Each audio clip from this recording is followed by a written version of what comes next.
ಶರಣು ಪಾರ್ವತಿ ತನಯ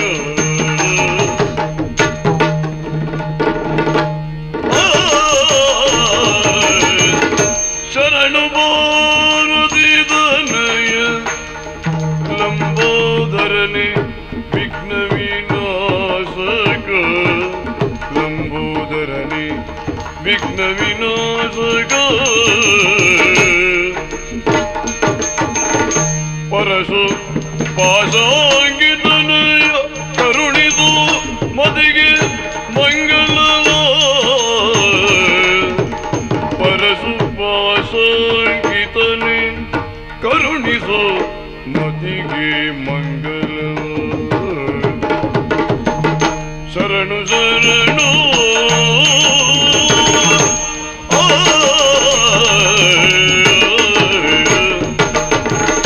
ಶತಮಕನು ದಿವಿಜ ಸಂತತಿ ಸೈದನಾಗರಳೆ ಶತಮಕನು ದಿವಿಜ ಸಂತತಿ ಸೈದನಾಗರಳೆ ಹಿತದಿಂದ ಧರ್ಮ ಸಭೆಯೊಳಗೆ ಹಿತದಿಂದ ಧರ್ಮ ಸಭೆಯೊಳಗೆ ನುತ ಸುಧರ್ಮಗ ಬೀಡ ಏರಿ ರಂಜಿಸಿರು ನುತ ಸುಧರ್ಮಗ ಬೀಡ ಏರಿ ರಂಜಿಸಿರು ಮಾಪದಿಯನುಗ್ರಹ ರಕ್ಷೆಯ ಮಾಪದಿಯನುಗ್ರಹ ರಕ್ಷೆಯಿಂದ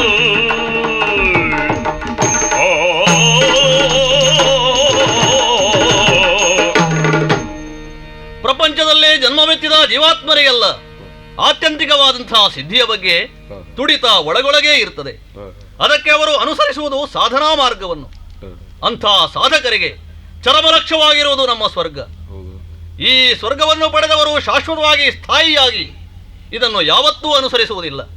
ತೇತಂ ಭುಕ್ತ ಸ್ವರ್ಗಲೋಕ ವಿಶಾಲೆ ಕ್ಷೀಣೇ ಪುಣ್ಯೇ ಮರ್ತ್ಯಲೋಕ ವಿಶಂತಿ.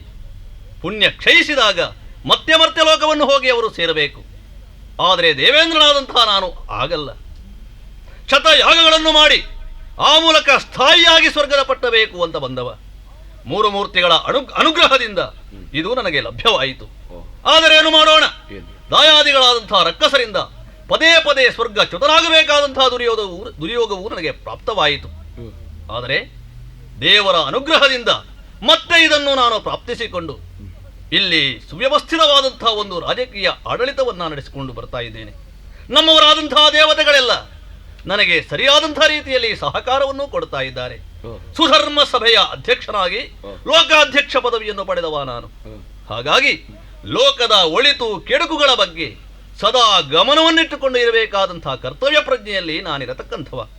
ಈ ಸಂದರ್ಭದಲ್ಲಿ ಏನದು ದ್ವಾರದಲ್ಲಿ ಕೋಲಾಹಲ,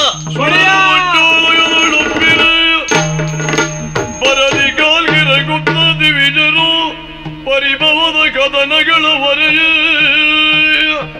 ಓಡಿಯ ಯಾರು ಲಾಲಿಸಬೇಕು ಸ್ವಾಮಿ. ಕೇಳು ಪುರಂದರ ಕೇಳು ಪುರಂದರ ನುಡಿಯ ಎಮ್ಮಯ ಗಸ್ತು ತಾಳುವುದೆಂತೀಗದಿಯ ಎಮ್ಮಯ ಗಸ್ತು ತಾಳುವುದೆಂತೀಗದಿಯ ಬೇಳುವುದೇ ಮುನಿ ಬಾಲಗಂಧವ ಬೇಳುವುದೇ ಮುನಿ ಲೋಲಗಂಧ ಪವಜಾಲಯ ಸುಡುತ್ತಿದೆ ಶೀಲನ ಪುರೈ ಕೇಳು ಪುರಂದರ. ಓ ಒಡೆಯ ಪುರಂದರ. ಏನೋ ದೇವತೆಗಳು? ಹೌದು ಒಡೆಯ. ಏನಾಯ್ತು? ನಮ್ಮ ಕಷ್ಟವನ್ನು ನಿಮ್ಮಲ್ಲಿ ಹೇಳಿಕೊಳ್ಬೇಕು ಅಂತ ನಾವು ಇಲ್ಲಿವರೆಗೆ ಧಾವಿಸಿ ಬಂದದ್ದು ಒಡೆಯ. ನಿಮಗೆ ಕಷ್ಟ? ಹೌದು ಒಡೆಯ. ಎಲ್ಲಿಂದ ಹೇಗಾಯ್ತು? ಅದೇ ನನಗೆ ಮೊದಲು ಗೊತ್ತಾಗಿರ್ಲಿಲ್ಲ. ಅಂದ್ರೆ ಇದ್ದಕ್ಕಿದ್ದಾಗೆ ನನ್ನಲ್ಲಾದ ಪರಿಣಾಮವನ್ನು ಹೇಳ್ತೇನೆ ಒಡೆಯ. ಹೊಟ್ಟೆ ಉಬ್ಬೇರಿತ ಬರ್ತಾ ಉಂಟು. ಓಹೋ. ಎಲ್ಲಿವರೆಗೆ ಅಂದ್ರೆ ನಾನು ಮುಖ ಕೆಳಗೆ ಮಾಡಿದ್ರೆ ಕಾಲು ಕಾಣುವುದಿಲ್ಲ, ಅಷ್ಟು ನನ್ನ ಹೊಟ್ಟೆ ಉಬ್ಬೇರಿದೆ ಒಡೆಯ. ಆದಿವ್ಯಾಧಿಗಳಿಲ್ಲದಂತಹ ದೇವತೆಗಳಿಗೆ ಇಂತಹ ಸ್ಥಿತಿ? ಹೌದು. ಇನ್ನು ಮತ್ತೆ ಉಸಿರಾಡಿಸುವುದಕ್ಕೂ ಆಗುವುದಿಲ್ಲ ಒಡೆಯ. ಸಿಕ್ಕಿಕೊಳ್ತದೆ? ಹೌದು ಒಡೆಯ. ಅದು ಎದೆ ಒಳಗೆ ಸಿಕ್ಕೊಳ್ಳುವುದು, ಮುಂದೆ ಬರುವುದಿಲ್ಲ ಒಡೆಯ. ಪ್ರಾಣವಾಯು ಇರುವುದೇ ನಮ್ಮಲ್ಲಿ. ಹೌದು. ಹಾಗಿದ್ರೆ ಅವನಿಗೆ ಬಂಧನ ಸ್ಥಿತಿ ಬಂತು. ಅದು ನನಗೆ ಗೊತ್ತಾಗಿದೆ ಈಗ. ಅಷ್ಟೇ ಅಲ್ಲ ಒಡೆಯ, ಏನು ಕಾಲು ಕೀಳುವುದೌದು, ಇಡಬೇಕು ಅಂತ ಮನಸ್ಸಾಗುವುದು, ಎಲ್ಲಿ ಇಡಬೇಕು ಅಂತ ಗೊತ್ತಾಗುವುದಿಲ್ಲ. ಆ ಪರಿಸ್ಥಿತಿ ಹಾ. ಯಾಕೆ ಹೀಗೆ ಅಂತ ವಿಚಾರ ಮಾಡಿದಾಗ ಹಾ. ಗೊತ್ತಾಯ್ತು ಒಡೆಯ, ವಿಷಯ ಗೊತ್ತಾಯಿತು. ವಿಷಯ ಗೊತ್ತಾಯ್ತು. ಏನು ಸಮಸ್ಯೆಯ ಮೂಲ? ಭೂಲೋಕದಲ್ಲಿ ಹ್ಮ್. ಕಂದಮುನಿ ಎಂಬಾತ ಹ್ಮ್. ಘೋರ ತಪಸ್ಸನ್ನು ಆಚರಿಸ್ತಾ ಇದ್ದಾನೆ. ಕಂದಮುನಿ. ಹೌದು ಒಡೆಯ. ಹ್ಮ್. ಈ ಘೋರ ತಪಸ್ಸು ಹ್ಮ್. ಘೋರದಾನವ ಅಂತ ನಾವು ಹೇಳುವುದಿಲ್ವಾ? ಹೌದು. ಅವನ ರೂಪ ನೋಡ್ಲಿಕ್ಕೆ ನಮ್ಗೆ ಕಷ್ಟ ಆಗ್ತದೆ, ಇನ್ನೊಬ್ಬರಿಗೆ ಘೋರವೇ ಅಂದ್ರೆ ಭಯ- ಉಪದ್ರಕ. ಭಯಂಕರವಾದ. ಈಗ ಮುನಿಯುವುದು ಹಾಗೆ ಆಯ್ತಲ್ಲ. ಈಗ ನಾನು ವಿಚಾರ ಮಾಡುವುದಷ್ಟು ನನಗೀಗ ಬಾಧೆ ಪ್ರಾರಂಭ ಆಗಿದೆ ಅಂತಲ್ಲ ಒಡೆಯ. ಅಲ್ಲಿ ಅವ ತಪಸ್ಸು ಮಾಡ್ತಾ ಇರುವಾಗ ನಮಗೆ ಹೇಗೆ ಬಾಧೆ? ನಮಗೆ ಇಲ್ಲಿ ಇಷ್ಟ ಆಗಿದೆ, ಹಾ. ಭೂಲೋಕದಲ್ಲಿ ಇದ್ದವ್ರ ಕಥೆ ಎಷ್ಟಾಗಿರ್ಬೇಕು? ಅದು ಮೂರು ಲೋಕದ ಒಡೆಯನಾದ ನೀವೇ ವಿಚಾರ ಮಾಡಬೇಕು. ಆ ಪರಿಸ್ಥಿತಿ ಒಂದು ಮುಟ್ಟಿದ ಒಡೆಯ. ಹಾಗಿದ್ರೆ- ಹೀಗೆ ಆದ್ರೆ ಬದುಕಲಿಕ್ಕೆ ಆಗ್ಲಿಕ್ಕಿಲ್ಲ. ಹಾ. ಕಣ್ಣು ಗುಡ್ಡೆಯೋ ಹೊರಗೆ ಬರ್ತದೆ ಎನ್ನುವಂತೆ ಭಾಸವಾಗ್ತಾ ಉಂಟು. ಹ್ಮ್. ನಮ್ಮ ಸ್ಥಿತಿಯೇ ಹೀಗಾಗಿದೆ, ಹಾ. ಭೂಲೋಕದ ಸ್ಥಿತಿ ಏನಾಗಿರ್ಬೇಕು? ಕಂದಮುನಿಯ ತಪೋಜ್ವಾಲೆಯಿಂದ ಭೂಲೋಕವಿಡೀ ವ್ಯಾಪಿಸಿ ಸ್ವರ್ಗಕ್ಕೆ ಬಂದಿದೆ. ಇಲ್ಲಿವರೆಗೂ ಬಂದಿದೆ ಒಡೆಯ, ಬದುಕುವುದೇ ಕಷ್ಟ ಆಗಿದೆ. ಹಾಗಿದ್ರೆ ಆಲೋಚನೆ ಮಾಡಬೇಕಾಗಿ. ಸುರರ ಹುಯಿಲನು ಕೇಳಿ ಸುರರ ಹುಯಿಲನು ಕೇಳಿ ಸುರಪದಿ ತರುಣಿ ಪ್ರಮ್ಲೋಚನೆಯ ಬಳಿ ಕರೆದ್ವರೆ ತರುಣಿ ಬ್ರಹ್ಮಲೋಚನೆಯ ಬಳಿ ಕರೆದೊರೆವಯ್ಯ ಈ ಹದನ ಆ, ಆ, ಆ,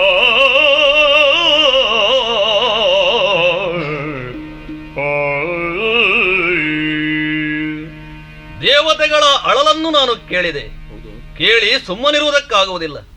ಯಾಕಂದ್ರೆ ಭೂಲೋಕದ ಸ್ವಾಸ್ಥ್ಯ ಸ್ವರ್ಗದ ಸ್ವಾಸ್ಥ್ಯ ಅಂತ ನಂಬಿಕೊಂಡವ ನಾನು. ಲೋಕದಲ್ಲಿ ಯಾಗ ಯಜನಾದಗಳು ಸರಿಯಾಗಿ ನಡೆಯದೇ ಇದ್ದರೆ, ಸಜ್ಜನರು ಸಂತೃಪ್ತಿಯ ಜೀವನವನ್ನು ಮಾಡದೇ ಇದ್ದರೆ ಸ್ವರ್ಗಕ್ಕೆ ಚ್ಯುತಿಯ ಕಾಲ ಬರುತ್ತದೆ ಎನ್ನುವುದನ್ನು ನಾನು ಅರ್ಥ ಮಾಡಿಕೊಂಡವ.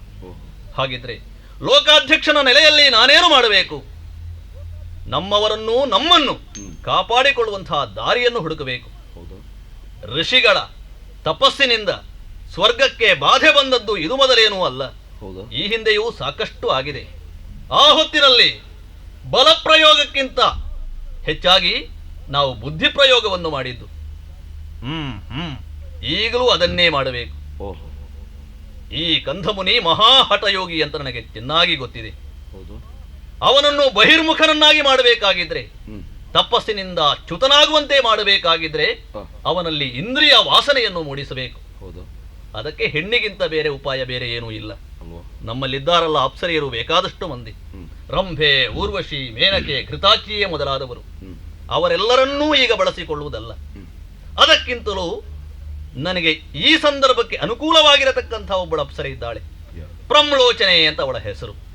ಅವಳನ್ನೇ ಕರೆಸಿದ್ದೇನೆ. ಪ್ರಮ್ಲೋಚನಾ, ಪ್ರಭು ಹೀಗೆ ಬಾ, ಹೀಗೆ ಬಾ. ನಮೋ ನಮಃ. ಕೇಳಿದ್ದ ಬ್ರಹ್ಮಲೋಚನೆ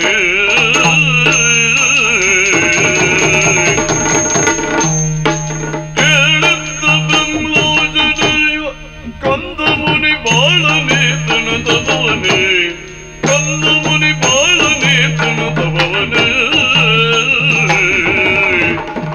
ಭೂಲೋಕದಲ್ಲಿ ಗೈವನು, ಭೂಲೋಕದಲ್ಲಿ ಗೈವನು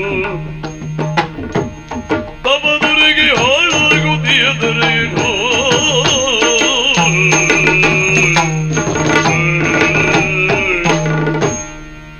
ಬ್ರಹ್ಮಲೋಚನ, ಒಡೆಯ, ಗಗನದಲ್ಲಿ ಶೋಭಿಸುವಂತಹ ತಾರಕೆಗಳೆಲ್ಲ ಪ್ರಕಾಶವನ್ನು ಸೂಚಿಸುವಂಥದ್ದೇ.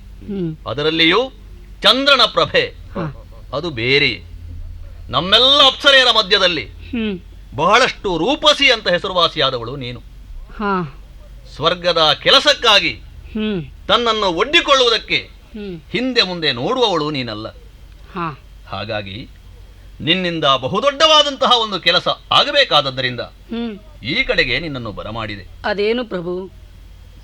ಪ್ರಮ್ಲೋಚನ, ಅದು ಭೂಲೋಕದಲ್ಲಿ ಗೋಮತೀ ನದಿಯ ತೀರದಲ್ಲಿ ಕಂದಮುನಿ ಎನ್ನುವಂತಹ ಒಬ್ಬ ಹಠಯೋಗಿ ತಪಸ್ಸನ್ನ ಆಚರಿಸ್ತಾ ಇದ್ದಾನೆ. ಸಾಧನೆ ಅದರ ಅತಿರೇಕ ಎಷ್ಟುಂಟು ಅದನ್ನು ಮುಟ್ಟಬೇಕು ಎನ್ನುವುದು ಅವನ ಪ್ರಯತ್ನ.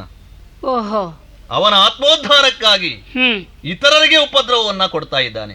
ಹೌದಾ? ಅವನ ತಪೋಜ್ವಾಲೆ ಹಾ. ಲೋಕಾಂತರಗಳನ್ನು ನಡುಗಿಸ್ತಾ ಇದೆ. ಹ್ಮ್ ಅದರ ಬಾಧೆ ನಮ್ಮಲ್ಲಿವರೆಗೂ ಮುಟ್ಟಿದೆ. ಹ್ಮ್ ಇದು ಇನ್ನೂ ಮುಂದುವರಿದದ್ದೇ ಆದರೆ ಹಾ. ಪ್ರಪಂಚ ನಾಶ ಎನ್ನುವುದು ಖಂಡಿತ. ಅದಕ್ಕೆ ಹಾಗಾಗಿ ಹ್ಮ್ ನಿನ್ನಿಂದ ಒಂದು ಉಪಕಾರ ಆಗಬೇಕು. ಏನದು? ನೀನುಳುವಬೇಕು ಭೋಗ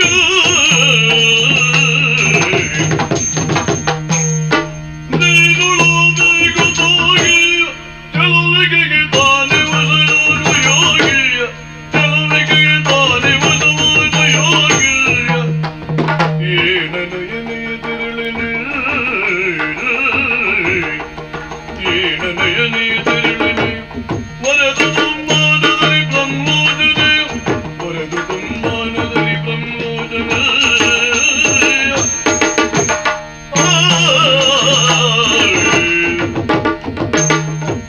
ದೇವಸುಂದರಿ, ಹ್ಮ್ ಯಾರು ತಮ್ಮದಾದಂತಹ ಉದ್ಧಾರಕ್ಕೋಸ್ಕರವಾಗಿ ಹಾ.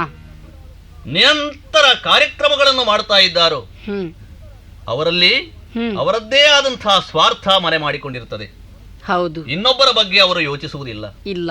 ಆದರೆ ಹ್ಮ್ ಉದಾರ ಚರಿತಾನಾಂ ವಸುಧೈವ ಕುಟುಂಬಕಂ, ಹ್ಮ್ ಉಳಿದವರ ಬಗ್ಗೆಯೂ ನಾವು ಯೋಚಿಸಬೇಕು ಹಾ, ಅಲ್ಲವೇ? ಹೌದು. ಲೋಕಾಂತರಗಳಲ್ಲಿ ಹ್ಮ್ ಅತ್ಯಂತ ಶ್ರೇಷ್ಠವೆನಿಸಿದಂತಹ ಸ್ವರ್ಗ ಹಾ. ಎಲ್ಲ ಲೋಕಗಳ ಸಜ್ಜನರನ್ನು ಕಾಪಾಡುವಂತಹ ಹೊಣೆಗಾರಿಕೆಯನ್ನು ವಹಿಸಿಕೊಂಡಂತಹದ್ದು. ಹ್ಮ್ ಈ ದೃಷ್ಟಿಯಿಂದ ಹ್ಮ್ ಕರ್ಮಕ್ಷೇತ್ರವಾದಂತಹ ಭೂಲೋಕ ನಮಗೆ ಬಹಳಷ್ಟು ಆಪ್ಯಾಯಮಾನವಾದದ್ದು. ಹ್ಮ್ ಅದನ್ನು ಉಳಿಸಿಕೊಳ್ಳಬೇಕು, ಹ್ಮ್ ಅಲ್ಲಿರದಂತಹ ಸಜ್ಜನರನ್ನು ಕಾಪಾಡಬೇಕು ಅಂತ ಇದ್ರೆ ಹಾ. ಅವರಿಗೆ ಬಂದಂತಹ ದುರಿತಗಳನ್ನು ನಾವು ನಿವಾರಿಸಬೇಕು. ಹೌದು. ಅರ್ಥಾತ್ ಧರೆಯನ್ನು ಉದ್ಧರಿಸಬೇಕು. ಹ್ಮ್ ಈ ದೃಷ್ಟಿಯಿಂದ ಹ್ಮ್ ಕಂಧಮುನಿಯ ತಪೋಜ್ವಾಲೆಯಿಂದ ನಡುಗುತ್ತಾ ಇರತಕ್ಕಂತಹ ಭೂಲೋಕವನ್ನು ಕಾಪಾಡಬೇಕಾಗಿದ್ರೆ ಆ ಋಷಿ ಹ್ಮ್ ತಪಸ್ಸನ್ನು ಬಿಡುವಂತಹ ಸ್ಥಿತಿಯನ್ನು ನಾವು ತಂದು ಇಡಬೇಕಾಗುತ್ತದೆ. ಹಾ ಹಾ. ಹಾಗಾಗಿ ಹ್ಮ್ ದೇವಸುಂದರಿಯಾದಂತಹ ನೀನು ಭೂಲೋಕಕ್ಕೆ ಹೋಗಬೇಕು. ಹೋಗಿ ಗೋಮತಿ ನದಿ ತೀರದಲ್ಲಿ ಹಾ. ನಿನ್ನದಾದಂತಹ ರೂಪ ಲಾವಣ್ಯಗಳನ್ನು, ಬೆಡಗು ಭಿನ್ನಾಣಗಳನ್ನು ಪ್ರದರ್ಶಿಸಬೇಕು. ಹ್ಮ್ ನೃತ್ಯಾದಿ, ಗಾಯನಾದಿ, ಕಲಾ ವಿನೋದಗಳನ್ನು ತೋರ್ಪಡಿಸಬೇಕು. ಹಾ. ಆ ಮೂಲಕ ಹ್ಮ್ ಸಮಾಧಿ ಸ್ಥಿತಿಯಲ್ಲಿದ್ದಂತಹ ಆ ಮುನಿ ಮತ್ತೆ ಬಹಿರ್ಮುಖನಾಗುವಂತೆ ನೀನು ಪ್ರಯತ್ನಿಸಬೇಕು. ಹ್ಮ್ ಆ ಮೂಲಕ ಹ್ಮ್ ನಿನ್ನ ಮೋಹಕವಾದಂತಹ ಸೌಂದರ್ಯಕ್ಕೆ ಅವನು ಮನಸೋತು ತಪಸ್ಸನ್ನು ಬಿಟ್ಟು ನಿನ್ನ ದಾಸನಾಗುವಂತಹ ಸ್ಥಿತಿಯನ್ನು ತಂದದ್ದೇ ಹೌದಾಗಿದ್ರೆ ಹಾ. ಸ್ವರ್ಗವೂ ಉಳಿಯುತ್ತದೆ, ಮರ್ತ್ಯವೂ ಉಳಿಯುತ್ತದೆ, ದೇವತೆಗಳು ಉಳಿಯುತ್ತಾರೆ. ಈ ದೃಷ್ಟಿಯಿಂದ ಎಲ್ಲರ ಸಮಷ್ಟಿಯ ಹಿತಕ್ಕೋಸ್ಕರವಾಗಿ ನೀನು ಈ ಕೆಲಸವನ್ನು ಮಾಡಬೇಕು ಎನ್ನುವುದು ನನ್ನ ಕೋರಿಕೆ. ಈ ಕಾರ್ಯವನ್ನು ನಾನು ಮಾಡಬೇಕೇ? ಹೌದು. ಪ್ರಭು. ಏನು? ಅಹಿಯಡಿಯೋಳಿಹ ರತ್ನವ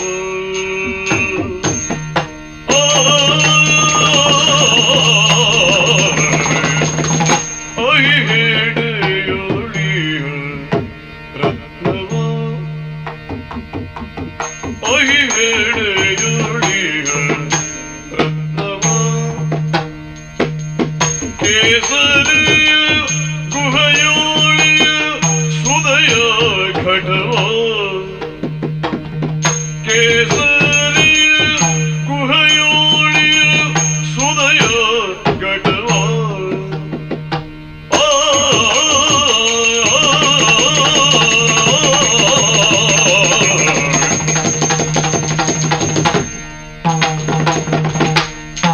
ಕೇಸರಿಯ ಗುಹಯೋಳಿಯ ಸುದಯ ಘಟವ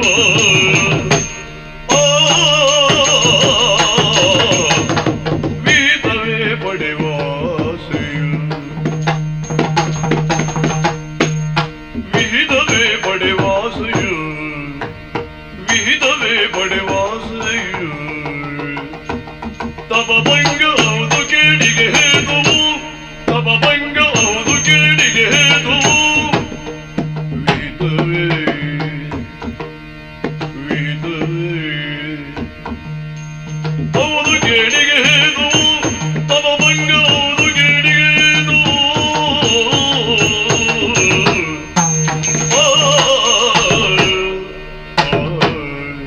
ದೇವೇಂದ್ರ, ಪ್ರಮ್ಲೋಚನ, ಎಂತಹ ವಿಚಿತ್ರವಾದಂತಹ ಕಾರ್ಯವನ್ನು ನೀನು ನನಗೆ ವಹಿಸಿಕೊಟ್ಟೆ. ನಿನ್ನ ಆಸೆಗೆ ನಾನು ವಿರೋಧವಾಗಿ ನಡೆಯುತ್ತೇನೆ ಅಂತ ನೀನು ತಪ್ಪಾಗಿ ನನ್ನನ್ನು ತಿಳಿಯಬಾರದು. ಛೇ ಛೇ, ಹಾಗೆ ಮಾಡುವವಳು ನೀನಲ್ಲ. ಅದಲ್ಲ ಅಂತ ಆದ್ರೆ ಭೂಲೋಕದ ಒಂದೆಡೆಯಲ್ಲಿ ದೀರ್ಘ ತಪಸ್ಸಿನಲ್ಲಿ ನಿರತನಾದಂತಹ ಕಂದ ಋಷಿಯ ತಪಸ್ಸನ್ನು ನಾನು ಕೆಡಿಸಬೇಕೆ? ಹೌದು, ಅದು ನನ್ನಿಂದ ಸಾಧ್ಯವೇ ಪ್ರಭು? ಸಾಧ್ಯ ಅಂತಲೇ ಹೇಳ್ತಾ ಇರೋದು. ಸರಿಯಾಗಿ ಯೋಚನೆ ಮಾಡಿ, ಹ್ಮ್ ಸಿಂಹದ ಗುಹೆಯಲ್ಲಿದ್ದಂತಹ ಅಮೃತ ಕಲಶವನ್ನು ಪಡೆಯಬೇಕೆಂದು ಇಚ್ಛಿಸಿದರೆ ಅದು ನಮಗೆ ದಕ್ಕಿತೆ? ಹ್ಮ್ ಸರ್ಪನ ಹೆಡೆಯ ಮಣಿಯನ್ನ ನಾವು ಕೊಂಡುಕೊಳ್ಳಬೇಕಂತಾದ್ರೆ ಸಾಧ್ಯವೇ? ಹ್ಮ್ ಆಕಾಶದಲ್ಲಿದ್ದಂತಹ ಚಂದ್ರಮನನ್ನ ಕೈಯಿಂದ ಹಿಡಿಯಬೇಕು ಎಂದು ಹೊರಟ್ರೆ ಅದು ನಮಗೆ ದಕ್ಕೀತೆ? ಹ್ಮ್ ಆದ್ದರಿಂದ ಆ, ಆ ಮುನಿಯ ತಪಸ್ಸನ್ನ ಕೆಡಿಸುವುದು ಅಂತ ಹೇಳಿದ್ರಷ್ಟೇ ಕಷ್ಟ ಅಲ್ವೇ ಸ್ವಾಮಿ? ದೀರ್ಘ ತಪಸ್ಸಿನಲ್ಲಿ ನಿರತನಾದಂತಹ ಆತನ ತಪೋಭಂಗವನ್ನು ನಾನು ಮಾಡಿದೆ ಅಂತಾದ್ರೆ, ಆ, ಅವನ ತಪಸ್ಸಿನಿಂದ ನೊಂದ ಆತ ಶಾಪ ಕೊಟ್ಟ ಅಂತಾದ್ರೆ ಹ್ಮ್ ಸುಟ್ಟು ಭಸ್ಮವಾಗುವ ಸ್ಥಿತಿ ನನ್ನ ಪಾಲಿಗೆ ಬರಬಹುದು. ಹ್ಮ್ ತಿಳಿದಿದ್ದವರ ಹಾಗೆ ಹಾ. ಈ ಕಾರ್ಯವನ್ನ ನೀನ್ ಯಾಕೆ ನನಗೆ ವಹಿಸಿಕೊಟ್ಟೆ? ಇದು ನನ್ನಿಂದ ಸಾಧ್ಯವಿಲ್ಲ ಪ್ರಭು, ದಯವಿಟ್ಟು ಈ ಕಾರ್ಯವನ್ನು ನನಗೆ ಹೊರಿಸಬೇಡ. ಪ್ರಮಲೋಚನ, ಹ್ಮ್ ಕಾರ್ಯವನ್ನು ಮಾಡುವುದಕ್ಕಾಗುವುದಿಲ್ಲ ಎನ್ನುವ ಅವಿನಯವನ್ನು ನೀನು ಪ್ರದರ್ಶಿಸಲಿಲ್ಲ. ಇಲ್ಲ, ಕಷ್ಟ ಸಾಧ್ಯ ಅಂತ ಹೇಳ್ತಾ ಇದ್ದಿ. ದಕ್ಕೀತೆ, ಸಾಧ್ಯವಾದಿತ್ತೆ. ಇದಕ್ಕೆ ನಮ್ಮ ಸಹಕಾರವೂ ಇದೆ, ಯೋಚಿಸಬೇಡ. ಹೇಗೆ ಅದು? ಬರುವುದಕ್ಕಾಗಿ ನಾನು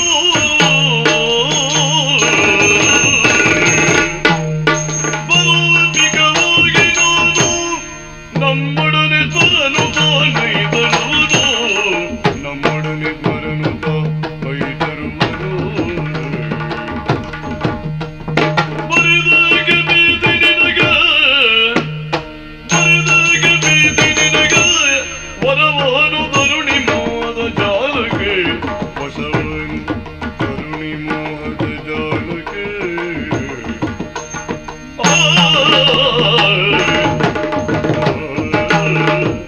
ಪ್ರಮಲೋಚನ, ದೇವೇಂದ್ರ, ಬಹಳ ಕ್ಲಿಷ್ಟವಾದಂತಹ ಕೆಲಸಕ್ಕೆ ನಿನ್ನನ್ನು ನಿಯೋಜಿಸಿದ್ದೇನೆ ಎನ್ನುವುದು ನನಗೂ ಗೊತ್ತು.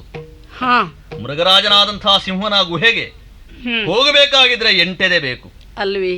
ಆದ್ರೆ ಹ್ಮ್ ಹೊಗಳಿ ಅವನನ್ನು ಅಟ್ಟಕ್ಕೇರಿಸಿ ಆ ಮೂಲಕ ಒಲಿಸಿಕೊಂಡು ಹಾ, ಸಿಂಹದ ಗುಹೆಯಿಂದ ಅಮೃತ ಕಳಸವನ್ನು ತರಬಹುದಾಗುತ್ತದೆ. ಹೌದಾ? ಸರ್ಪದ ಎದುರಿನಲ್ಲಿ ಹ್ಮ್ ಪುಂಗಿಯ ನಾದದಿಂದ ಅದನ್ನು ಒಲಿಸಿಕೊಂಡು ಹ್ಮ್ ಭ್ರಮಿಸಲ್ಪಡುವಂತೆ ಮಾಡಿ ಆ ಮೂಲಕ ಮಣಿಯನ್ನು ತೆಗೆದುಕೊಂಡವರು ಎಷ್ಟು ಮಂದಿ ಇಲ್ಲ ಹೇಳು. ಹಾ, ಹಾಗಾಗಿ ಹ್ಮ್ ಕಂದಮುನಿಯಂತಹ ಒಬ್ಬ ಹಠಯೋಗಿಯನ್ನು ಹ್ಮ್ ಹೊರಗಿನ ಪ್ರಪಂಚಕ್ಕೆ ಬರುವಂತೆ ಮಾಡಿ ಹಾ, ಅವನ ತಪೋಭಂಗವನ್ನು ಮಾಡುವುದಕ್ಕೆ ನಿನ್ನಂಥ ಅಪ್ಸರೆಗೆ ಕಷ್ಟ ಸಾಧ್ಯವೇನೂ ಅಲ್ಲ. ಹಾ, ಆದರೆ ಹ್ಮ್ ಒಬ್ಬುಂಟಿಗೆಯಾಗಿ ಹೋಗುತ್ತಾ ಇದ್ದೇನೆ ಎನ್ನುವಂತಹ ಹೆದರಿಕೆ ನಿನ್ನನ್ನು ಬಾಧಿಸ್ತಾ ಇದೆ ಅಂತ ನಾನು ತಿಳಿದಿದ್ದೇನೆ. ನನ್ನೊಬ್ಬಳಿಂದ ಸಾಧ್ಯವೇ? ಹೆದರಬೇಡ. ಮತ್ತೆ ನಿನ್ನದೊಬ್ಬಳನ್ನೇ ಬಿಟ್ಟು ನಾವು ಸುಮ್ಮನೆ ಇರುವುದಿಲ್ಲ. ನಿನ್ನ ಜೊತೆಗೆ ನಾವೂ ಬರುತ್ತೇವೆ. ನಾನು ಹ್ಮ್ ಅಲ್ಲಿ ಕೋಗಿಲೆಯಾಗಿ ಆ ಬನದಲ್ಲಿ ಕುಹೂ ಕುಹೂ ನಾದವನ್ನು ಮಾಡ್ತೇನೆ. ಹಾ ಹಾ, ವಾಯು ಮಂದಾನಿಲನಾಗಿ ಅಲ್ಲಿ ಬೀಸುತ್ತಾ ಇರ್ತಾನೆ. ಹ್ಮ್ ಹಾಗೆ ಹ್ಮ್. ವಸಂತ ಹ್ಮ್ ಆ ಪ್ರಕೃತಿಯನ್ನ ನವನವೋನ್ಮೇಷಶಾಲಿಯಾಗಿ ಶೃಂಗರಿಸ್ತಾನೆ. ಓಹೋ, ವಸಂತನ ರಥವನ್ನೇರಿಕೊಂಡು ಹ್ಮ್ ನೀನು ಆ ಕಡೆಗೆ ಹೋದದ್ದೇ ಆದರೆ ಹ್ಮ್ ನಿನ್ನಿಂದ ಅವನನ್ನು ಬಹಿರ್ಮುಖಕ್ಕೆ ತರುವುದಕ್ಕೆ ಖಂಡಿತ ಸಾಧ್ಯವಿದೆ. ಹಾ, ಮತ್ತೆ ಇದು ದೇವ ಕಾರ್ಯ. ಹ್ಮ್ ದೇವ ಕಾರ್ಯಕ್ಕೋಸ್ಕರ ದೇಹ ಸವೆಸಿ ಈ ಹೊತ್ತು ಬಹಳಷ್ಟು ಪುಣ್ಯಶ್ಲೋಕನಾಗಿ ಉಳಿದಿದ್ದಾನೆ ಮನ್ಮಥ. ಹ್ಮ್ ನಿನಗೆ ಗೊತ್ತಲ್ಲ ಓಹೋ, ಅವನ ತ್ಯಾಗ ಎಷ್ಟು ದೊಡ್ಡದು. ಹ್ಮ್ ಅದರ ಮುಂದೆ ಹ್ಮ್ ಮತ್ತೆಲ್ಲವೂ ಗೌಣವಾಗುತ್ತದೆ. ಹೌದು, ಹಾಗಾಗಿ ಹ್ಮ್ ಹೆಣ್ಣಾದಂತಹ ನೀನು ಹ್ಮ್ ನಿನ್ನ ಮಾದಕವಾದಂತಹ ಸೌಂದರ್ಯದಿಂದ ಹ್ಮ್ ಲೋಕಕ್ಕೆ ಕಲ್ಯಾಣಕಾರಕವಾದಂತಹ ಒಂದು ಕೆಲಸವನ್ನು ಮಾಡುವುದಕ್ಕೆ ಅವಕಾಶ ಪ್ರಾಪ್ತವಾಗಿದೆ. ಹ್ಮ್ ಇದನ್ನು ಉಪಯೋಗಿಸಿಕೋ. ನೀನು ಮುಂದೆ ಹೋಗು, ನಿನ್ನ ಹಿಂದೆ ನಾವು ಬರ್ತೇವೆ. ನೀವೆಲ್ಲ ಒಟ್ಟಾಗಿ ಧೈರ್ಯ ಕೊಡ್ತೀರಿ ಅಂತಾದ್ರೆ ಹ್ಮ್. ಆದಷ್ಟು ಬೇಗ ಹೋಗೋಣ ಭೂಲೋಕಕ್ಕೆ. ಆದಿ. ಕೆರೆಯ ಒರೆದ ತೆರದಿ ಕರುಣಿ ಹೊರಟಾಳು ಸುರರಿಗೆರೆಯ ಒರೆದ ತೆರದಿ ತರುಣಿ ಹೊರಟಾಳು ವರವಸಂತ ಸ್ಮರನು ಸುರ ಪರ್ವೆರಸಿ ಬಂದಳು ವರವಸಂತ ಸ್ಮರನು ಸುರಪ ವಿರಸಿ ಬಂದಳು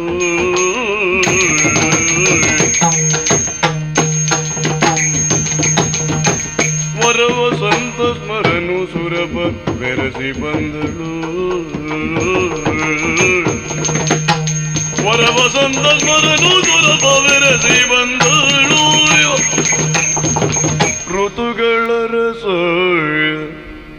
ವರವಸಂತ ಕಾಲ ತಂದ ಆಹಾ, ಋತುಗಳ ರಸ ವರವಸಂತ ಕಾಲ ತಂದ ಎಂತಹ ವಾತಾವರಣ! ಋತುಗಳ ರಸವರ ವಸಂತ ಕಾಲ ತಂದನು.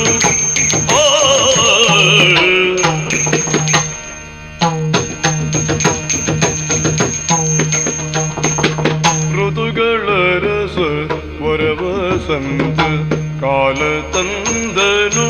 ಅಮ್ಮಮ್ಮ, ಹಿದದಿ ಸುರಭ ಪಿಗದ ತೆರೆದು ಕುಹು ಎಂದನು. ಎಷ್ಟು ಇಂಪಾಗಿದೆ! ಹಿದದಿ ಸುರಭ ಪಿಗದ ತೆರೆದು ಕುಹು ಎಂದನು. ಆಹಾ, ಕುಹು ಎಂದನು. ಆ ಆ ಆ ಆ ಆ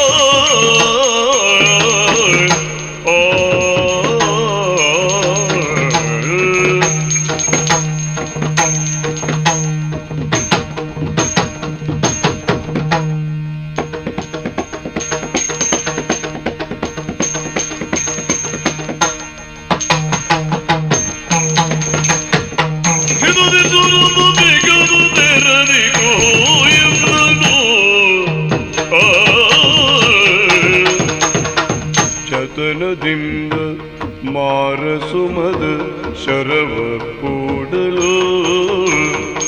ಜತನದಿಂದ ಮಾರಸುಮದ ಶರವ ಕೂಡಲು. ಜತನದಿಂದ ಮಾರಸುಮದ ಶರವ ಕೂಡಲು.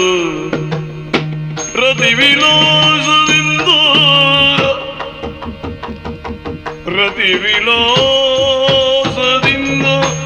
ಸುರರ ವನಿತೆಯಾಡಲು.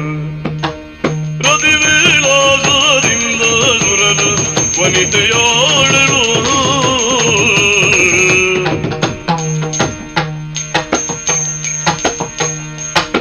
ಜತನದಿಂದ ಮಾರಸುಮದ ಶರವ ಕೂಡಲು.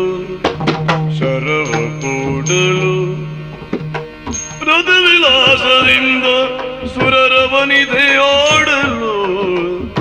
ರಥ ವಿಲಾಸದಿಂದ ಸುರರ ವನಿತೆಯಾಡಲು. ಆ ಆ ಆ ಆ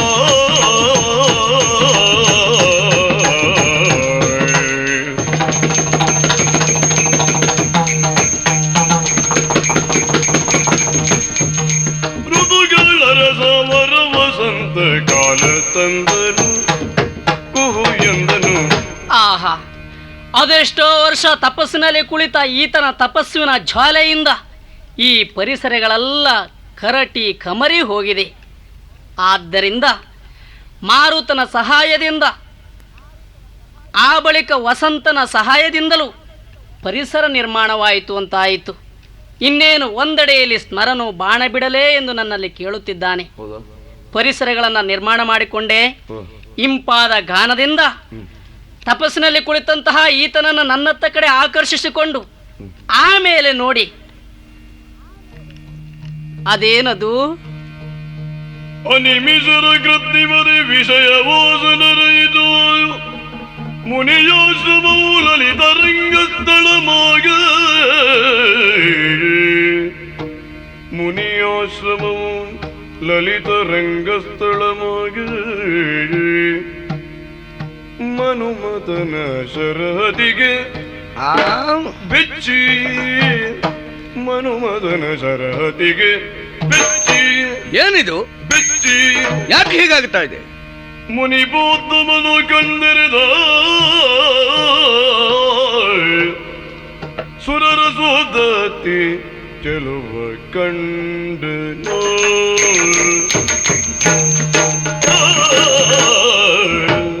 ಕಣ್ತರದಾಗ ಕಾಣಿಸುತ್ತಿರುವುದು ಯಾರವಳು? ಸುರರ ಸೋದತಿ ಚೆಲುವ ಕಂಡನು. ಈಗ ಕಣ್ಣುಬಿಟ್ಟ ಕಂದಮ ಮುನಿಬ ಸ್ಮರಣ ಶರದಿ ಕಾಸಿಗೊಂಡನು. ಕಂದ ಮುನಿಬ ಸ್ಮರಣ ಶರದಿ ಕಾಸಿಗೊಂಡನು.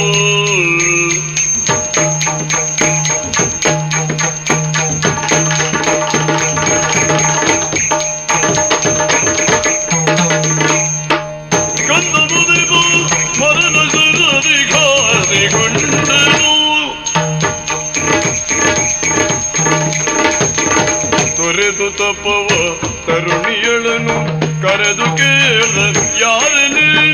ಕರೆದು ಕೇಳಿ ಯಾರ ನೀನು ಯಾವಳೆ ನೀನು? ಸುರಬಲದು ಬೋಳಾದ್ರೆ ಪ್ರೇಮ ಮೆರೆಸಿ ಬೆರೆ ಬಾರಿ ಬಳಿಗೆ ನೀನು ಯಾವಳೇ ಆಗಿರು.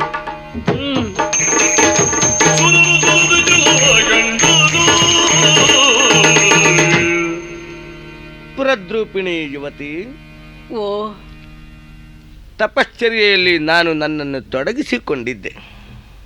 ಹಾ ಇದ್ದಕ್ಕಿದ್ದಾಗೆ ಅಂತರ್ಮುಖವಾಗಿದ್ದಂಥ ಆ ನನ್ನ ಮನಸ್ಸು ಬಹಿರ್ಮುಖಗೊಂಡಿತು. ಹೌದಾ? ಯಾಕೆ ಹೀಗಾಯಿತು ಅಂತ ನನ್ನಲ್ಲೇ ನಾನು ಯೋಚಿಸಿದ್ದೆ. ಯಾಕೋ ಏನೋ ವಿಷಯ ಸಮುಚ್ಚಯದ ಪ್ರಚೋದನೆಗೆ ಒಳಗಾಗಿಯೇ ಅಲ್ಲವೇ ಜೀವನಿಗೆ ಇಂದ್ರಿಯಗಳು ಹುಟ್ಟಿಕೊಳ್ಳುವುದು. ಓಹೋ, ನೋಡುವುದಕ್ಕೆ ಹೊರಗೆ ವಿಷಯ ಉಂಟು, ಆಗ ಒಳಗಿರುವ ಜೀವನಿಗೆ ನೋಡಬೇಕು ಎಂಬ ಆಸೆ ಹುಟ್ಟಿಕೊಳ್ಳುತ್ತದೆ. ಆಸೆಯ ಪರಿಣಾಮವಾಗಿಯೇ ಕಣ್ಣು ಎಂಬ ಇಂದ್ರಿಯ ಮೂಡಿಕೊಳ್ಳುತ್ತದೆ. ಹೌದಾ? ಇದು ನಿಸರ್ಗ ಸಾರಿದ ಸತ್ಯ. ಹಾಗಾದ್ರೆ ನನ್ನ ಕಣ್ಣು ಯಾಕೆ ತೆರೆಯಲ್ಪಟ್ಟಿತು? ಯಾಕೆ? ತೆರೆದ ಕಣ್ಣಿನಿಂದ ನೋಡಿದಾಗಲೇ ಅದಕ್ಕೆ ಉತ್ತರ ಸಿಕ್ಕಿದ್ದು. ಏನ್ ನೋಡಿದ್ದು? ಉಳಿದ ಎಲ್ಲವುಗಳು ನಾನು ಇಲ್ಲಿಗೆ ಬಂದು ಕುಳಿತಾಗಲೇ ಸಿಕ್ಕಿದಂಥ ಕಾಣಿಸಿದಂಥ ದೃಶ್ಯವೇ. ಹಾ, ಹೊಸತದ್ದು ನಿನ್ನ ಆಗಮನ ಮಾತ್ರ. ಓಹೋ, ಪುರದ್ರೂಪಿಣಿಯಾದಂಥ ನಿನ್ನನ್ನು ಕಂಡಾಗ ನನ್ನ ಚಿತ್ತದಲ್ಲಿ ಹೊಸತೊಂದು ಬಯಕೆಯೂ ಹುಟ್ಟಿದೆ. ಹೌದಾ? ನಿನ್ನ ಇರಸರಿಕೆಯನ್ನು ಅವಲೋಕಿಸಿದ ಮಾತ್ರಕ್ಕೆ ನೀನಾವ ವಧುವೋ ನಾನು ಅರಿಯೇ, ಆದರೂ ಯಾವನೊಬ್ಬನ ಅಂಕಿಗೆ ಒಳಪಟ್ಟ ವಧು ನೀನಾಗಿರ್ಲಿಕ್ಕಿಲ್ಲ ಅಂತ ತರ್ಕದಿಂದ ಊಹಿಸಬಲ್ಲೆ. ಅಷ್ಟು ಗೊತ್ತಾಯ್ತಾ? ಅದು ಹೌದು ಅಂತ ಆದ್ರೆ ಹುಟ್ಟಿಕೊಂಡ ನನ್ನ ಆಸೆಯನ್ನು ಈಡೇರಿಸಿಕೊಡುವಲ್ಲಿ ನೀನು ನಿನ್ನ ಸಾಂಗತ್ಯವನ್ನು ನನಗಾಗಿ ವಿನಿಯೋಗಿಸುವೆಯಾ? ಅಯ್ಯೋ, ನನಗದೆಲ್ಲ ಅರ್ಥ ಆಗುವುದಿಲ್ಲ. ನನ್ನವಳಾಗಿ ಬರುವೆಯಾ? ಸ್ವಾಮಿ ಹೇಳು, ಯಾರು ನೀನು?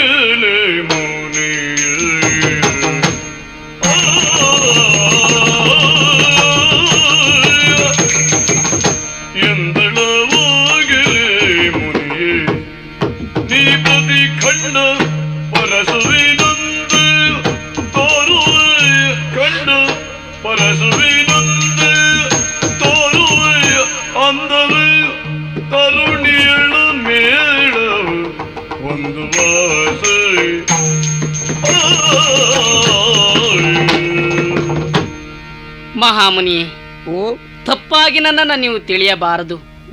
ಅದಲ್ಲ ಅಂತಾದ್ರೆ ನಿಮ್ಮ ಆಚಾರಕ್ಕೂ ವಿಚಾರಕ್ಕೂ ಇದೆಲ್ಲ ಅರ್ಥ ಉಂಟೆ? ಯಾಕಿಲ್ಲ? ಅದಲ್ಲ ಅಂತಾದ್ರೆ ಕೊರಳಲ್ಲಿ ಜಪಸರ, ಬಾಯಲ್ಲಿ ಏನೋ ಮಣಮಠ ಅಂತ ಮಂತ್ರ ಹೇಳ್ತಾ ಇದ್ದೀರಿ, ಅಂತೂ ತಾವು ತಪಸ್ಸಿನಲ್ಲಿ ಕುಳಿತಿದ್ದೀರಿ ಅಂತ ಆಯ್ತು. ತಪಶ್ಚರ್ಯೆಯಲ್ಲಿದ್ದವನು ನಾನು. ಹೌದಲ್ಲ?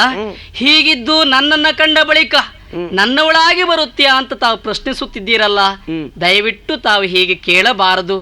ಆದ್ದರಿಂದ ನಿಮ್ಮಲ್ಲಿ ಕೈ ಮುಗಿದು ಬೇಡಿಕೊಳ್ತೇನೆ, ನನ್ನಲ್ಲಿ ನೀವು ಅಂತಹ ಮಾತನ್ನು ಕೇಳಬಾರದು.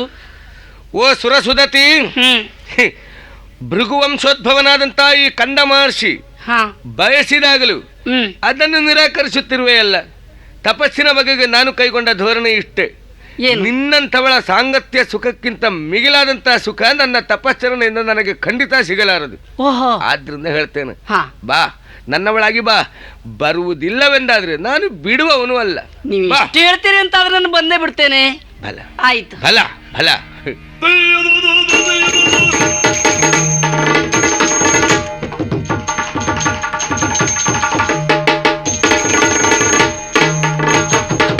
ಓ ಪ್ರಮ್ಲೋಚನೆ, ಓ ನಿನ್ನ ಸಾಂಗತ್ಯದಲ್ಲಿ ಬಹಳ ಕಾಲವೇ ಸರಿದು ಹೋಯ್ತಲ್ಲ. ಹೌದು. ಸ್ವರ್ಗ ಸುಖ ಅಂದ್ರೆ ಏನು ಹೇಳುದನ್ನು ಈ ಕಾನನ ಮಧ್ಯದಲ್ಲಿ ತೋರಿಸಿಕೊಟ್ಟ ನಿನಗೆಷ್ಟು ನಾನು ಕೃತಜ್ಞನು ಬಲ್ಲೆಯ. ಹೌದಾ? ಆದ್ರೆ ಏನ್ ಮಾಡೋಣ ಹೇಳಿ, ನಿಮ್ಮನ್ನ ಕಂಡಾಗ ನನಗೆ ಯಾಕೋ ಅನುಮಾನ. ಏನು? ಅದಲ್ಲ ಅಂತ ಆದ್ರೆ ಇದಕ್ಕೆ ಅರ್ಥ ಉಂಟೆ? ಏನರ್ಥ? ಎಷ್ಟು ವರ್ಷ ಆಯ್ತು ನಿಮ್ಮ ದಾಂಪತ್ಯ? ಹೌದು. ಮೊದಲು ನೀವು ಹೇಗಿದ್ದವರು, ಈಗ ನೀವು ಹೇಗಿದ್ದೀರಿ? ಮೊದಲು ನೀವು ಕೊರಳಲ್ಲಿ ಜಪಸರ ಹಾಕೊಂಡಿದ್ದೀರಿ, ಮಣಮಠ ಅಂತ ಜಪ ಹೇಳ್ತಾ ಇದ್ದೀರಿ. ಆಮೇಲೆ ಈಗ ಹೇಗೆ? ನನ್ನ ಜೊತೆಯಲ್ಲಿ ಎಷ್ಟು ವರ್ಷ ಆಯ್ತು ನೀವಿದ್ದು? ನಿಮ್ಮ ತಪಸ್ಸು ಎಲ್ಲಿ ಹೋಯ್ತು? ಅಯ್ಯೋ, ಸ್ವಲ್ಪ ನಾಚಿಕೆ ಆಗುದಿಲ್ವಾ ನಿಮಗೆ? ಎಂಥ ವಿಸ್ಮೃತಿಗೆ ನಾನು ಒಳಗಾದೆ, ಎಂಥ ವಿಸ್ಮೃತಿಗೆ ನಾನು ಒಳಗಾದೆ. ಭ್ರಷ್ಟ, ನೀಚೆ.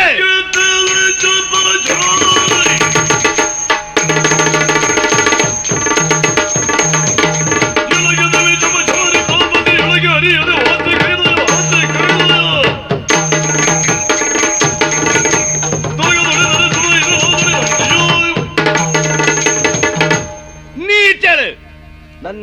ಇಲ್ಲಿಗೆ ಕಂಟಕಪ್ರಾಯಳಾಗಿ ಬಂದವಳೆ.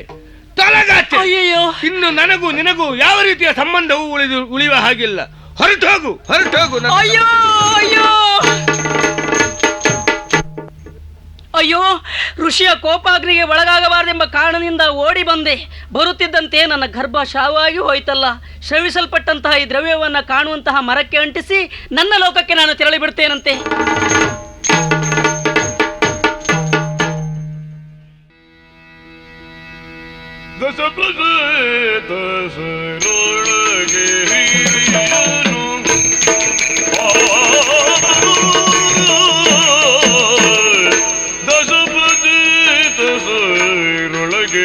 ಕಿರಿಯನು ಎಸೆಯುತ್ತೀಯ ರಾಜೇನ ಬರಿಯ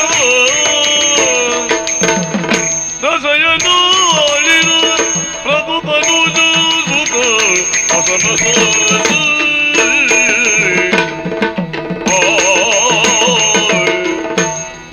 ಭೂಗರ್ಭದಲ್ಲಿ ಅಂತರ್ಗತವಾಗಿದ್ದಂತಹ ಸಸ್ಯ ಸಂಪತ್ತನ್ನೆಲ್ಲ ಮೇಲಕ್ಕೆ ಎತ್ತಿದವರು ನಮ್ಮ ವಂಶದ ಹಿರಿಯರಾದಂತಹ ಪೃಥು ಮಹಾರಾಜರು. ಹಾಗಾಗಿ ಅವರಿಂದಲೇ ಈ ಪ್ರಪಂಚಕ್ಕೆ ಪೃಥ್ವಿ ಅಂತ ಹೆಸರು ಬಂತು. ಆಮೇಲೆ ಪ್ರಾಚೀನ ಬರ್ಹಿ ಎಂಬವರು ನಮ್ಮ ಹಿರಿಯ. ಅವರಿಂದಾಗಿ ನಾಡಿಗೆ ಪ್ರಾಚೀನ ಬರ್ಹಿ ಅಂತ ಹೆಸರಾಯಿತು.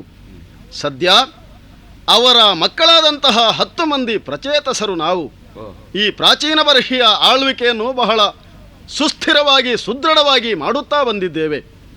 ಆದರೆ ನಾನು ಯೋಚಿಸುವುದು ಅದಲ್ಲ. ನಮ್ಮ ಹಿರಿಯರು ಅಷ್ಟೆಲ್ಲ ವಿಶೇಷವಾದಂತಹ ಕಾರ್ಯಗಳನ್ನು ಮಾಡಿ ಆ ಮೂಲಕ ಲೋಕವಿಖ್ಯಾತರಾಗಿದ್ದಾರೆ ಅಂತ ಇದ್ರೆ, ಅದೇ ವಂಶದಲ್ಲಿ ಹುಟ್ಟಿದ ನಾನು ಏನನ್ನಾದರೂ ಸಾಧಿಸಬೇಕೋ ಬೇಡವೋ? ಅದಕ್ಕಾಗಿ ಶಿವನನ್ನು ಭಕ್ತಿಪೂರ್ವಕವಾಗಿ ಒಲಿಸಿ ಪ್ರಜಾಪತಿ ಪದವಿ, ಗುರುತರವಾದಂತಹ ಈ ಪದವಿಯನ್ನು ಪಡೆಯಬೇಕು ಅಂತ ಸಂಕಲ್ಪಿಸಿದ್ದೇನೆ. ಏನು ಮಾಡೋಣ? ಸೋದರರನ್ನು ಪುರಕಿರಿಸುವುದು, ಪುರದ ವ್ಯವಸ್ಥೆಯೆಲ್ಲ ಚೆನ್ನಾಗಿ ನೋಡಿಕೊಳ್ಳಿ ಅಂತ ಕಿವಿಮಾತನ್ನು ಹೇಳುವುದು, ನೇರವಾಗಿ ಕಾಡನ್ನು ಸೇರಿ ಶಿವನನ್ನು ಕುರಿತು ತಪಸ್ಸು ಮಾಡಿ ನನ್ನ ಉದ್ದೇಶವನ್ನು ಈಡೇರಿಸಿಕೊಳ್ಳಬೇಕಾಗಿದೆ. ಆ ಕಡೆಗೆ ಹೋಗೋಣ.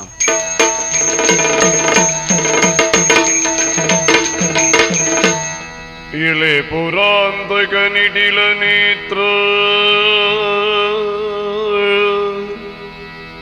ಇಳೆ ಪುರಾಂತಕ ನಿಡಿಲ ನೇತ್ರ ಭೂತೇಶ ಗಿರಿಲಲನೆಪತಿ ಶಶಿಚೂಡ ಸುರತರಂಗಿಣಿಯದರನಯ ಒಲಿದಿನ್ನ ವಾಂಚೆಗಳ ಸಲಿಸಿವ ಭಯ ಪ್ರದನೆದಯದಿ ಆ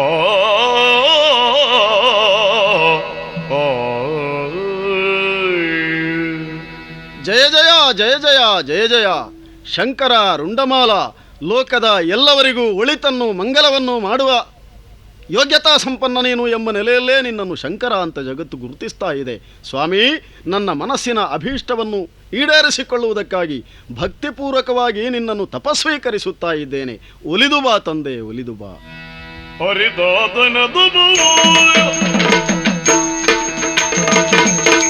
ಹರಿದಾತನದು ಬಳಿಗಿರಿ ದೊರೆದೈದ ತಲವ ಬಳಿಗಿರಿ ದೊರೆದೈದರ ತಮವ ನರಪದಿ ಬಿಡು ತಮ ಕರುಣಿಪೆ ಬಯಗೆ ನರಪದಿ ಬಿಡು ತಮ ಕರುಣಿಪೆ ಬಯಗೆ ವರೆಯಲಿ ತಮ ಕಂಡರೆ ಪ್ರಚೇತಸ. ಸ್ವಾಮಿ, ನಿನ್ನ ಶುದ್ಧವಾದ ಭಕ್ತಿಗೆ ಮೆಚ್ಚಿದ್ದೇನೆ. ಸಂತೋಷವಾಯಿತು. ನಿನ್ನ ಶುದ್ಧ ಭಕ್ತಿಗೆ ಮೆಚ್ಚಿ ಪ್ರಸನ್ನನಾಗಿದ್ದೇನೆ. ನಿನ್ನ ಮನದ ಅಭೀಷ್ಟ ಏನು? ಯಾಕಾಗಿ ನನ್ನನ್ನು ಒಲಿಸಿಕೊಂಡೆ? ಸ್ಪಷ್ಟವಾಗಿ ಹೇಳಯ್ಯ. ದೇವಾ ಪರಮೇಶ್ವರ, ನಾನು ತಪಸ್ಸನ್ನಾಚರಿಸುವುದಕ್ಕೆ ಬಲವಾದ ಕಾರಣ ಇದೆ. ಏನದು? ನಮ್ಮ ವಂಶದ ಹಿರಿಯರೆಲ್ಲ ಆಚಂದ್ರಾರ್ಕಸ್ಥಾಯಿಯಾದಂತಹ ಕೀರ್ತಿಯನ್ನು ಸಂಪಾದಿಸಿ ಕೀರ್ತಿ ಶರೀರಿಗಳಾಗಿದ್ದಾರೆ. ಅದೇ ವಂಶದಲ್ಲಿ ಹುಟ್ಟಿದ ನಾನೂ ಸಹ ಉನ್ನತವಾದ ಕಾರ್ಯವನ್ನು ಮಾಡಬೇಕು, ಎತ್ತರದ ಪದವಿಯನ್ನು ಏರಬೇಕು ಅಂತ ಬಯಸಿದ್ದೇನೆ. ಹಾಗಾಗಿ ನನಗೆ ಪ್ರಜಾಪತಿ ಪದವಿಯನ್ನು ಅನುಗ್ರಹಿಸ್ತೀಯಾ ಸ್ವಾಮಿ? ಇದು ನಿನ್ನ ಆಶೆ. ಗೌರಿ ವಲ್ಲವನು ಗೌರಿ ವಲ್ಲವನು ನುಡಿದನು ಪೂರ ಮಡನೆ ನೀನು ನುಡಿದನು ಪೂರ ಮಡನೆ ನೀನು ತೋರದಿರೋಸಿ ಪ್ರಜಾಪತಿ ಪದವಿಯ ತೋರದಿರೋಸಿ ಪ್ರಜಾಪತಿ ಪದವಿಯ ತೋರುವೆ ತವ ಸಂತತಿಗೆ ಜಗಿಸುವೆ ಪ್ರಚೇತಸನೇ, ಸ್ವಾಮಿ, ಬಲವಾದ ಆಶೆ ಆಕಾಂಕ್ಷೆಗಳನ್ನಿಟ್ಟುಕೊಂಡು ನನ್ನನ್ನು ಸಾಕ್ಷಾತ್ಕರಿಸಿಕೊಂಡಿದ್ದೀಯ. ಆದರೆ ನಿನ್ನ ಅಭೀಷ್ಟದಂತೆ ಆ ಇಷ್ಟಾರ್ಥವನ್ನು ಸಲ್ಲಿಸುವುದಕ್ಕೆ ಸಾಧ್ಯವಿಲ್ಲ. ಅಂದ್ರೆ ನಿನಗೆ ಮಾತ್ರ ಪ್ರಜಾಪತಿತ್ವ ಆ ಪದವಿ ಸಿಗುವುದಿಲ್ಲ. ನಿನ್ನ ಪರಂಪರೆಗೆ, ಇನ್ನು ನಿನ್ನ ಮುಂದಿನ ಪೀಳಿಗೆಗೆ ಮಾತ್ರ ಆ ಅಧಿಕಾರವನ್ನು ಕೊಡ್ತಾ ಇದ್ದೇನೆ. ನಿನಗೆ ಮಾತ್ರ ಅಧಿಕಾರವನ್ನು ಕೊಡುವುದಕ್ಕೆ ಸಾಧ್ಯವಿಲ್ಲ. ನಿನ್ನ ಸಂಕಲ್ಪವೇ ಹಾಗಿದ್ರೆ ಆಕ್ಷೇಪಿಸುವುದಕ್ಕೆ ನಾನು ಯಾರು ಸ್ವಾಮಿ? ನನಗಲ್ಲದೆ ಇದ್ರೆ ಏನು, ನನ್ನ ಸಂತತಿಗಾದರೂ ಸಿಗುತ್ತದಲ್ಲ. ಹೌದು, ಹಿರಿಯರಾದಂತಹ ನಾವು ಸಂಪಾದಿಸಿ ಚಿರಂಜೀವಿಗಳಿಗೆ ಅಂತ ಬಿಟ್ಟು ಹೋಗಬೇಕಾದದ್ದು ಲೋಕಧರ್ಮ. ಇತರರ ಹಾಗಲ್ಲ. ಬಹುದೊಡ್ಡ ಸಂಪತ್ತನ್ನೇ, ಬಹುದೊಡ್ಡ ಪದವಿಯನ್ನೇ ನನ್ನ ಕಿರಿಯರಿಗೆ ನಾನು ಸಂಪಾದಿಸಿಟ್ಟಿದ್ದೇನೆ ಎನ್ನುವ ಸಮಾಧಾನ ಇದೆ. ಧನ್ಯೋಸ್ಮಿ. ಶ್ರೇಯಸ್ಸ.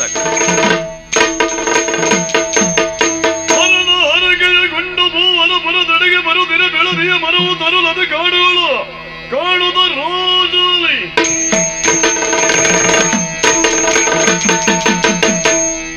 ಶಿವಾನುಗ್ರಹವನ್ನು ಸಂಪಾದಿಸುವುದಕ್ಕಾಗಿ ತಪಸ್ಸಿಗೆ ಅಂತ ಹೋಗಿ ಬಹಳ ಕಾಲವಾಗಿ ಹೋಯಿತು. ಮತ್ತೆ ಪುರದತ್ತ ಬರ್ತೇನೆ.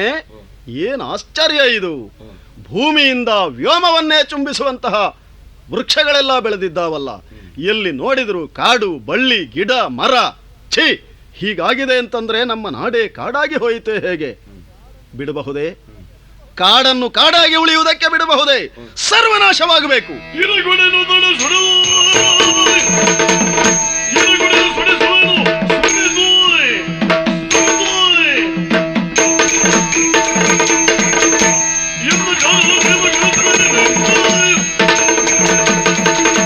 ಇರಗೊಡೆನು, ಸುಡಿಸುವೆನು ಅಲ್ಲ ಸುಡುವೆನು.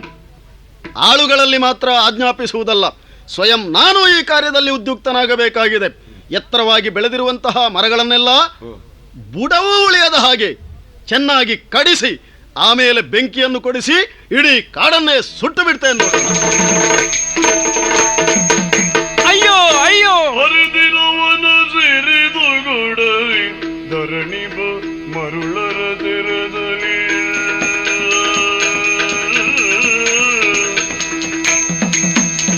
ಅರಿದಿರುವನ ಸಿರಿದು ಗುಡಲೆ ಧರಣಿ ಮರುಳರ ತೆರದಲ್ಲಿ ಉರಿಸುತ್ತಲಿಯ ನೀವನವ ಉರಿಸುತ್ತಲಿಯ ನೀವನವನ್ನು ಬರೆಯುವರ್ಯಾರಿಂದೋ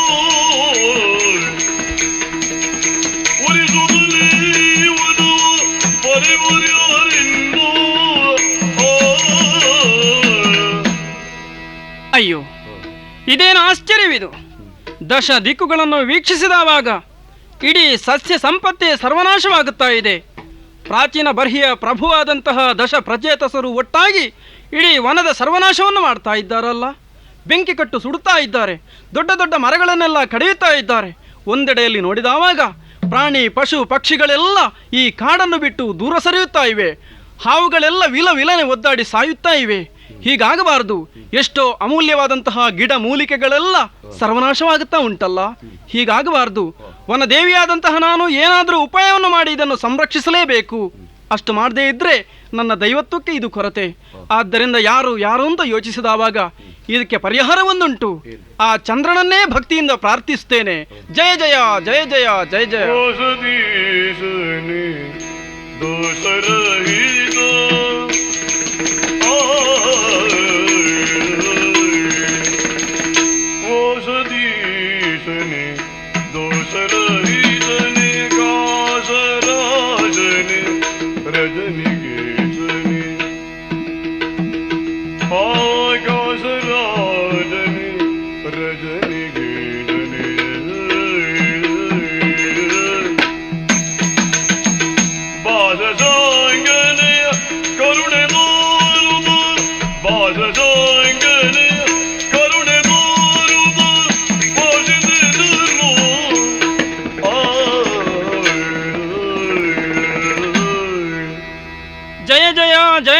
ಚಂದ್ರದೇವ, ಅಮೃತಾಂಶುವೆ, ತಂಗದಿರು ಶೀತಾಂಶುವೆ, ನಭೋ ಮಂಡಲದಲ್ಲಿ ರಂಜಿಸಿಕೊಂಡಿರುವಂತಹ ನೀನು ಧರೆಗಿಳಿದು ಬಾ ತಂದೆಯೇ. ನನ್ನ ಈ ಸಂಕಷ್ಟವನ್ನು ಪರಿಹರಿಸು, ಜೀವ ಸಂಕುಲವನ್ನು ಉಳಿಸು ತಂದೆ, ಉಳಿಸು. ಹಿಮಗರಾರಿದಿನ ಬಾರಿನೆಂದಿಳಿದನು ಕಮಲಾಕ್ಷಿಯೇ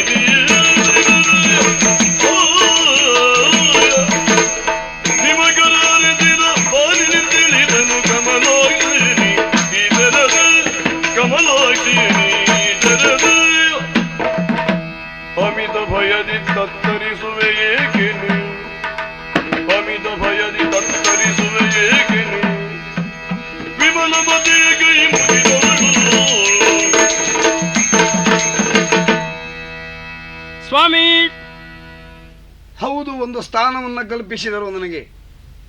ನಿಶಾಕರ, ಜಗತ್ತಿನಲ್ಲಿರುವಂತಹ ಗಿಡಮೂಲಿಕೆಗಳಲ್ಲಿರುವಂತಹ ಔಷಧಿ ಗುಣವನ್ನು ವರ್ಧಿಸಬೇಕಾದರೆ ನಾನು ನನ್ನ ಕಿರಣವನ್ನು ಬೀರಬೇಕು. ಹಾಗಾಗಿಯೇ ನನ್ನನ್ನು ಔಷಧಿಗಳ ಒಡೆಯ ಹೀಗೆಂದು ಕರೆದರು. ನನ್ನ ಕರ್ತವ್ಯದಲ್ಲೇ ನಾನು ನಿರತನಾಗಿದ್ದಂತಹ ಈ ವೇಳೆಯಲ್ಲಿ ಇದೇನು ಆರ್ತನಾದ ವನಾಂತರದಿಂದ ಕೇಳಿ ಬರ್ತಾ ಇದೆ. ಕರ್ಣ ಕಠೋರವಾಗಿರುವಂತಹ ಈ ಆರ್ತನಾದವನ್ನು ಕೇಳಿ ನಾನು ನನ್ನಂಥವನು ಸುಮ್ಮನೆ ಉಳಿಯುವುದಲ್ಲ. ಏನಾಗಿದೆ ಎಂಬುದನ್ನು ಪರೀಕ್ಷಿಸಲೇಬೇಕಾಗಿದೆ. ನೇರವಾಗಿ ಧರೆಗಿಳಿದು ಬಂದೆ. ಇದೇನು ಆಶ್ಚರ್ಯ!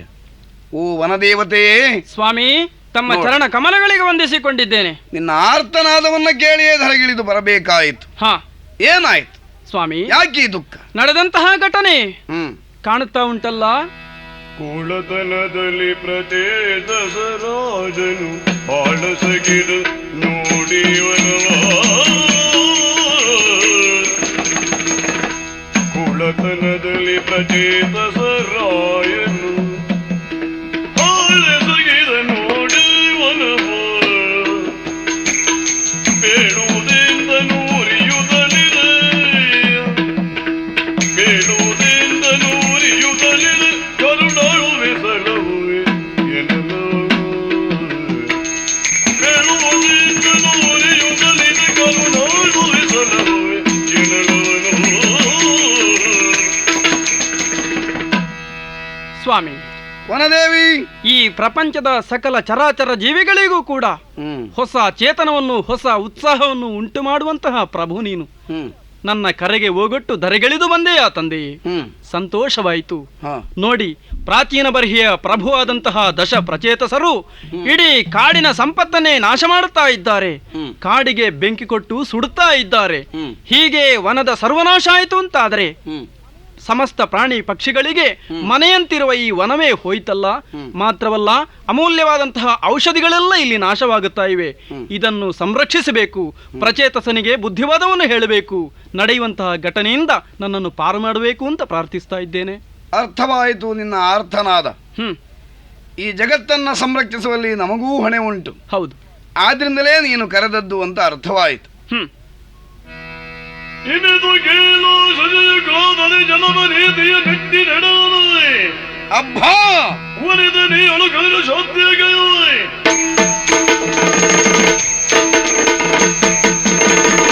ಇಷ್ಟೂ ಹಾಳುಗೇಡಿಯ ನೃಪನಾದನೆ. ಹೌದು, ಸಂರಕ್ಷಿಸಬೇಕಾದವನೇ ಸರ್ವನಾಶಕ್ಕೆ ಮನಸ್ಸು ಮಾಡ್ತಾನೆ ಅಂತಾದರೆ ಅಂಥವನನ್ನೇ ವಿಚಾರಿಸಬೇಕಾದಂತಹ ಹೊತ್ತು ಬಂತು. ಒರಿಸು ನಿನ್ನ ಕಣ್ಣೀರನ್ನ, ನಾನೇ ಅವನನ್ನು ನೋಡ್ತೇನೆ. ಯಾರೋ ಮದಹಂದ, ನೀನೆಯೋ ಬಾಜಿನ ಬರಿಹಿ ಸುತ ಪ್ರಚೇತನು.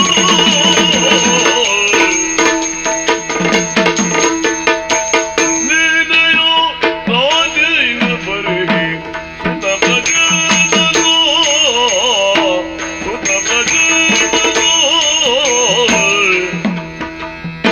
ಸೋಣಿ ಪಾರು ನಿನ್ನ ಕಾರು ಇದ ಸಮಂಜಸೋ. ಸೋಣಿ ಪಾರು ನಿನ್ನ ಕಾರು ಇದ ಸಮಂಜಸೋ.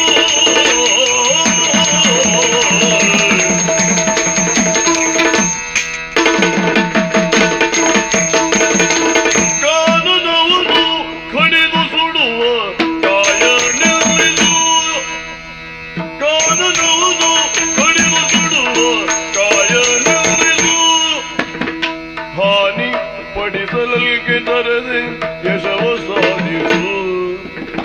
ಹಾನಿ ಪರಿಸರಕ್ಕೆ ತರದೆ ಯಶವ ಸಾಧಿಸು.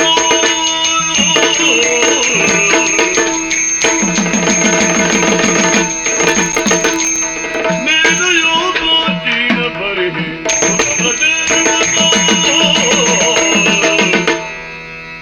ಆಹಾ, ಶಿರದಲ್ಲಿ ಹೊತ್ತಿರುವಂತಹ ಮುಗುಟ, ನಿನ್ನದ್ದಾಗಿರುವಂತಹ ಆಂಗಿಕವಾದಂತಹ ಅಲಂಕಾರಗಳು, ನೀನೊಬ್ಬ ಮಹಾರಾಜ, ವರ್ಚಸ್ವಿ ಹಾಗೆ ಕಾಣುತ್ತದೆ. ಹೌದು. ದೂರಿನನ್ವಯ ನಿನ್ನನ್ನು ನೋಡುವಂತಹ ಒಂದು ಅವಕಾಶ ನಮ್ಮ ಪಾಲಿಗೂ ಒದಗಿ ಬಂತು. ಅಂದರೆ ನನ್ನ ಮೇಲೆ ಆಪಾದನೆ ಉಂಟು ಅಂತಾಯಿತು. ಅಲ್ಲದೆ ಮತ್ತೇನು, ಜೊತೆಗೆ ಕೇಳುವಂತಹ ಅರ್ಹತೆ ಉಳ್ಳವ ನೀನು ಅಂತಲೂ ಆಯ್ತಲ್ಲ. ಖಂಡಿತ. ನಾನು ಯಾರು ಬಲ್ಲೆಯ? ಯಾರು? ಉಡುಗಳ ಒಡೆಯ, ಉಡುಪ ನಾನೇ. ಬಾನಂಗಳದಿಂದ ಇಳಿದು ಈ ಭೂಮಿ ಅಂಗಳವನ್ನು ಸೇರುವಂತಹ ಹೊತ್ತು ನನ್ನ ಪಾಲಿಗೆ ಒದಗಿ ಬಂತು. ನಾವು ನಮ್ಮಂತವರು ಇಳಿದು ಬರ್ತಾರೆ ಅಂತ ಆದ್ರೆ ಮಹತ್ ಕಾರಣ ಉಂಟು ಅಂತ. ಅದಕ್ಕೆ ಕಾರಣ ನೀನೇ ಎಂಬುದು ನೀನು ಅರ್ಥ ಮಾಡಿಕೊಳ್ಳಿಲ್ಲ ನೋಡು. ನನಗೆ ತಿಳಿದ ಹಾಗೆ ಚಂದ್ರದೇವನಿಗೆ ಅನ್ಯಾಯವಾಗುವಂತಹ ಯಾವ ವ್ಯವಹಾರವನ್ನು ನಾನು ಮಾಡಿದ್ದಿಲ್ವಲ್ಲ.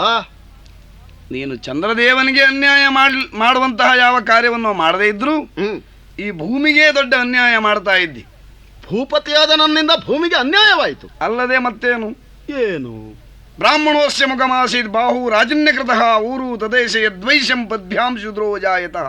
ಹೌದು, ವಿರಾಟ್ ಪುರುಷನ ಮುಖದಿಂದಲೇ ಬ್ರಾಹ್ಮಣರು, ಬಾಹುಗಳಿಂದಲೇ ಕ್ಷತ್ರಿಯರು, ತೊಡೆಯಿಂದ ವೈಶ್ಯರು, ಪಾದದಿಂದ ಶೂದ್ರರು, ಹೀಗೆ ಚಾತುರ್ವರ್ಣಗಳು ವಿಭಾಗಿಸಲ್ಪಟ್ಟಿವೆ ಈ ಸಮಾಜದಲ್ಲಿ. ಅರ್ಥವೇನು? ಸಮಾಜವೆಂಬಂತಹ ದೇಹದಲ್ಲಿ ಮುಖದೋಪಾದಿಯಲ್ಲಿ ಬ್ರಾಹ್ಮಣರು ಇರಬೇಕು. ಉಳಿದ 3 ವರ್ಣಗಳನ್ನು ಸಂರಕ್ಷಿಸುವಂತಹ ಸಂರಕ್ಷಣಾರ್ಥವಾಗಿ ದೇಹಕ್ಕೆ ತೋಳು ಇದ್ದ ಹಾಗೆ ಸಮಾಜವೆಂಬಂತಹ ದೇಹಕ್ಕೆ ಕ್ಷತ್ರಿಯರೇ ತೋಳೇ ಆಗಿರಬೇಕಲ್ಲ. ಆದ್ದರಿಂದಲೇ ನಾವು ಭೂಭುಜರು. ಅರ್ಥ ಗೊತ್ತುಂಟಲ್ಲ ನಿನಗೆ? ಓಹೋ, ಆ ಅರ್ಥ ವ್ಯಾಪ್ತಿಯಲ್ಲೇ ನೀನು ವ್ಯವಹರಿಸಬೇಕಿತ್ತು. ಭೂಮಿಗಳೊಡೆಯ ಅದರ ಅರ್ಥವೇನು? ಭೂಮಿಯಲ್ಲಿರುವಂತಹ ಯಾವತ್ತು ಸಂಪತ್ತಿಗೂ ಸೌಭಾಗ್ಯಕ್ಕೂ ನೀನೇ ಒಡೆಯ, ಸಂರಕ್ಷಿಸಬೇಕಾದವ. ಹೌದು, ದೇಹವನ್ನು ತೋಳುಗಳು ಸಂರಕ್ಷಿಸಿದ ಹಾಗೆ ಅನ್ಯಾಯವಾಗದ ರೀತಿಯಲ್ಲಿ ನೀನು ವ್ಯವಹರಿಸಬೇಕಿತ್ತು. ಏನು? ನಿನ್ನ ಈ ಊರಿನಲ್ಲಿ ಕಾಡು ಬೆಳೆಯಿತು ಎಂಬ ಕಾರಣಕ್ಕಾಗಿ ತಪಶ್ಚರಣೆಯಿಂದ ಮರಳಿ ಬಂದಿರುವಂತಹ ನೀನು ಇಂತಹ ಉಪದ್ವ್ಯಾಪ ಮಾಡ್ತಾ ಇದ್ದೀಯಲ್ಲ. ಕಾಡು ಬೆಳೆಯಲಿಕ್ಕೆ ಕಾರಣವೇನು ಅಂತ ನಿನ್ನ ತಮ್ಮಂದಿರಲ್ಲಿ ಕೇಳಬೇಕಿತ್ತು. ಯಾವ ಭೂಮಿ ಕೃಷಿಗೆ ಯೋಗ್ಯವಾಗಿತ್ತೋ ಆ ಭೂಮಿಯಲ್ಲಿ ಕೃಷಿ ಮಾಡದೇ ಇದ್ರೆ ಕಾಡೇ ಬೆಳೆಯದೆ ಮತ್ತೇನು? ಹೌದು, ನೀನು ಭೂಭುಜನಾಗಿ ತಪಸ್ಸಿಗೆ ತೆರಳಿದಿ. ನಿನ್ನ ತಮ್ಮಂದಿರು ಹೊಟ್ಟೆ ತುಂಬ ಊಟ ಮಾಡಿ ಆಲಸಿಗರಾಗಿ ಅರಮನೆಯಲ್ಲಿ ಮಲಗಿದ್ರು. ಎಂಬಲ್ಲಿಗೆ ನಿಮ್ಮದ್ದಾಗಿರುವಂತಹ ವ್ಯವಹಾರದಲ್ಲಿ ನೀವು ಮುಂದಾಗಲಿಲ್ಲ. ಯಾರಿಂದ ಏನು ಮಾಡಿಸಬೇಕು ಅಂದ್ರೆ ಮಾಡಿಸಿಲ್ಲ ಎಂಬುದೇ ಅರ್ಥ. ಒಂದು ನಾಡಿನಲ್ಲಿ ಕಾಡು ಬೆಳೆಯುತ್ತದೆ ಅಂತ, ಕಾಡು ತಾನಾಗಿಯೇ ಬೆಳೆಯಿತು ಎಂಬ ಉದ್ದೇಶಕ್ಕಾಗಿ ಅದರ ಸರ್ವನಾಶಕ್ಕೆ ನೀನು ಹೊರಡ್ತಿ ಅಂತ ಆದರೆ ಕಾಡು ಈ ನಾಡಿನ ಸಂಪತ್ತು ಎಂಬುದು ಇನ್ನೊಂದು ಅರ್ಥದಲ್ಲಿ ನೀನು ಸ್ವೀಕರಿಸಬೇಕು. ಕಾಡಿಲ್ಲದೆ ಮಳೆ ಬರುವುದಿಲ್ಲ, ಮಳೆ ಇಲ್ಲದೆ ಬೆಳೆ ಇಲ್ಲ. ಆದುದರಿಂದ ಕಾಡೇ ಸಂಪತ್ತು ಈ ಪ್ರಪಂಚಕ್ಕೆ, ಈ ಭೂಮಿಗೆ ಎಂಬುದನ್ನು ಅರ್ಥವಿಸಿ ಅದನ್ನೇ ಸಾಕಬೇಕಾದಂತಹ ನೀನು ನಿನ್ನವರಿಂದ ಎಲ್ಲ ಒಟ್ಟು ಸೇರಿಸಿ ಕಡಿದು ಮತ್ತೆ ಬೆಂಕಿ ಹಾಕಿ ಸುಳ್ಳಿಕ್ಕೂ ಮುಂದಾಗ್ತೀಯಲ್ಲ. ಅಂದ್ರೆ ಸರ್ವನಾಶಕ್ಕೆ ಹೊರಟಿದ್ದೀ ಎಂಬುದು ಅರ್ಥ. ಕಾಡನ್ನೇ ಸರ್ವನಾಶ ಮಾಡ್ತೀಯಂತಾದ್ರೆ ಮತ್ತೇನು? ಲಕ್ಷ ಕಡಿದವನಿಗೆ ಭಿಕ್ಷೆ ತಪ್ಪಿದ್ದಲ್ಲ. ಆದುದರಿಂದ ಎಚ್ಚರಿಸುತ್ತಿದ್ದೇನೆ, ಈ ಉದ್ಯೋಗವನ್ನು ಇಲ್ಲಿಗೆ ನಿಲ್ಲಿಸು. ನನ್ನ ವ್ಯವಹಾರವನ್ನು ಈ ರೀತಿಯಲ್ಲಿ ಈ ಕಾರಣಕ್ಕಾಗಿ ನೀನು ಆಕ್ಷೇಪಿಸುವುದು ಹೌದು.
ರಾಜನೀತಿ ಅಂದ್ರೆ ಏನು? ಏನು? ರಾಜನಾದವ ಹೇಗಿರಬೇಕು ಅನ್ನುವುದನ್ನು ನಿನ್ನಿಂದ ಹೊಸತಾಗಿ ನಾನು ಕಲಿಯಬೇಕಾದದ್ದಿಲ್ಲ. ಓಹೋ. ಸಿಂಹಾಸನದ ಎಡದಲ್ಲಿ ಸೂರ್ಯನ ಚಿತ್ರ, ಬಲದಲ್ಲಿ ಚಂದ್ರನ ಚಿತ್ರವನ್ನು ಚಿತ್ರಿಸಿರ್ತಾರೆ. ಅಂದ್ರೆ ಬೇರೆ ಚಿತ್ರ ಬರೆಯುವ ಚಿತ್ರಕಾರರಿಗೆ ಬರಗಾಲ ಇತ್ತು ಅಂತ ಅದರ ಅರ್ಥ ಅಲ್ಲ. ಮತ್ತೇನು? ಸಿಂಹಾಸನದ ಮೇಲೆ ಕುಳಿತವನು ಯೋಚಿಸಬೇಕು, ತನ್ನ ಬದುಕಿನಲ್ಲಿ ತಾನು ಮಾಡುವಂತಹ ಸಾಧನೆಗಳಿಂದ ಆಚಂದ್ರಾರ್ಕ ಸ್ಥಾಯಿಯಾಗಬಹುದಾದಂತಹ ಕೀರ್ತಿಯನ್ನು ಸಂಪಾದಿಸಬೇಕು ಎನ್ನುವುದು ಒಂದು ಲಕ್ಷ್ಯವಾದರೆ, ಸಿಂಹಾಸನ ಶಾಶ್ವತವಾಗಿರುತ್ತದೆ, ಇದರ ಮೇಲೆ ಕುಳಿತ ನೀನು ಅಶಾಶ್ವತನಿದ್ದಿ ಎನ್ನುವುದನ್ನು ಸೂಚಿಸುವುದು ಆಗಿರುತ್ತದೆ. ಹಾಗಾದರೆ ಈ ರಾಜನೀತಿಯನ್ನು ಚೆನ್ನಾಗಿ ಬಲ್ಲಂತಹ ನಾನು ತಮ್ಮಂದಿರನ್ನು ಪುರಕಿರಿಸಿ ನನ್ನದಾದ ಕಾರ್ಯಕ್ಕೆ ಹೋದಾಗ ತಮ್ಮಂದಿರು ತಪ್ಪಿದರು. ತಮ್ಮಂದಿರು ತಪ್ಪಿದ್ರೆ ಅವರನ್ನು ತಿದ್ದುವುದಕ್ಕಿದ್ದವನು ನಾನೇ ಹೌದು. ನೀನು ಹೇಳಿದ ಹಾಗೆ ಕೃಷಿಯಾಗದೇ ಇದ್ದ ಭೂಮಿಯಲ್ಲಿ ಕಾಡು ಹುಟ್ಟಿಕೊಂಡಿದೆ. ತಮ್ಮಂದಿರನ್ನು ಶಿಕ್ಷಿಸುವುದು ಆಮೇಲಿನ ವಿಚಾರ. ನನಗೀಗ ಮೊದಲಾಗಿ ಬೇಕಾದದ್ದೇನು? ಈ ಕಾಡನ್ನು ಕಡಿದು ಮತ್ತೆ ಕೃಷಿ ಯೋಗ್ಯವಾಗಿ ಮಾಡಬೇಕಾದ್ದು. ಅದಕ್ಕಾಗಿ ಕಾಡನ್ನು ಕಡಿಯುತ್ತಾ ಇದ್ದೇನೆ. ನಾನು ಕಾಡನ್ನು ಕಡಿಯುವುದು ಅಲ್ಲ, ಕಾಡಿಗೆ ಬೆಂಕಿಯನ್ನಿಕ್ಕುವುದು ಪ್ರಾಯಶಃ ಓಷಧೀಶ ಎಂಬ ನೆಲೆಯಲ್ಲಿ ನಿನಗೆ ಆಕ್ಷೇಪಾರ್ಹವಾಗಿ ಕಂಡಿತೋ ಏನು? ಅದೇ ಹೌದು ಅಂತಾದ್ರೆ ನಿನ್ನ ಆಕ್ಷೇಪಕ್ಕೆಲ್ಲ ನಾನು ತಲೆಬಗ್ಗುವವನಲ್ಲ. ನಾಡ ರಾಯನಾಗಿ ಈ ಕಾಡುಗಳನ್ನೆಲ್ಲ ಕಡಿದು ಮತ್ತೆ ನಾಡಿನ ನಿರ್ಮಾಣವಾಗಬೇಕು. ಈ ಪ್ರಾಚೀನ ಬರ್ಷಿ ಮೊದಲಿನ ಶೋಭೆಯನ್ನು ಪಡೆಯಬೇಕು. ಯಾಕಂದ್ರೆ ನನ್ನ ಹಿರಿಯರೆಲ್ಲ ಅಂತಹ ಕೀರ್ತಿಯನ್ನು ಪಡೆದವರಿದ್ದಾರೆ ಅನ್ನುವುದು ನಿನಗೂ ವೇದ್ಯವಾಗಿದ್ದಿರಬಹುದಲ್ಲ. ಆದ್ದರಿಂದ ನಾನು ಮಾಡುವಂತಹ ಈ ಕಾರ್ಯ ಸುಯೋಗ್ಯವಾದದ್ದು ಎಂಬ ಭರವಸೆ ನನಗಿದೆ. ನೀನು ಆಕ್ಷೇಪಿಸಬೇಕಾದದ್ದಿಲ್ಲ. ಬಂದ ಹಾಗೆ ಹಿಂದೆ ನಡೆ. ಪ್ರಚೇತಸ, ರಾಜನೀತಿಯನ್ನು ನೀನು ಬಲ್ಲೆಯ? ಹೌದು, ಪ್ರಶ್ನಿಸುತ್ತಿದ್ದಿ. ನಮ್ಗೆ ರಾಜನೀತಿ ಯಾಕೆ? ನಾವು ಯಾವ ಊರನ್ನು ಆಳ್ಲಿಕ್ಕೆ ಹೊರಟವರಲ್ಲ. ನಿನ್ನದ್ದೇನಾದ್ರೂ ಕೀರ್ತಿ ಕಿರಣವಾದರೆ ನಿನ್ನ ಊರಿನಲ್ಲಿ ಮಾತ್ರ ಪ್ರಕಾಶಕ್ಕೆ ಬಂದೀತು, ಎಲ್ಲರ ಮೇಲೆ ಪ್ರಭಾವ ಬೀರಿತ್ತು. ನನ್ನ ಕಿರಣ ಹಾಗಲ್ಲ, ಇಡೀ ಭೂಮಿಯ ಮೇಲೆ.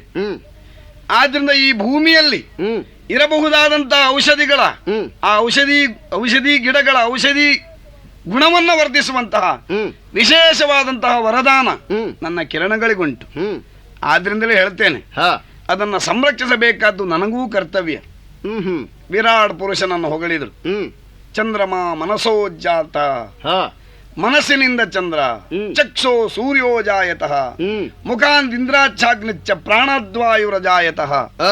ಈ ಪ್ರಪಂಚವೇ ವಿರಾಟ್ ಪುರುಷನ ಅಂಗೋಪಾಂಗಗಳು ನಾವು ಚಿತ್ರಿಸುವುದಿದ್ದರೆ ಇಲ್ಲಿ ವಿಶೇಷವಾದಂತಹ ಸ್ಥಾನ ಮನಸ್ಸಿಗಲ್ವೇ? ಹೌದು. ಹಾಗಾದರೆ ಮನಸ್ಸಿನ ಸ್ಥಾನ ಚಂದ್ರನಿಗೆ ಅಲ್ಲವೇ? ದೇಹದಲ್ಲಿ ಯಾವ ಭಾಗಕ್ಕೆ ನೋವಾದರೂ ಕೂಡ ಮನಸ್ಸಿಗೆ ನೋವಾಗುವುದು ಸತ್ಯ ತಾನೇ? ನೋವನ್ನು ಅನುಭವಿಸುವುದೇ ಮನಸ್ಸು ಅಲ್ಲವೇ?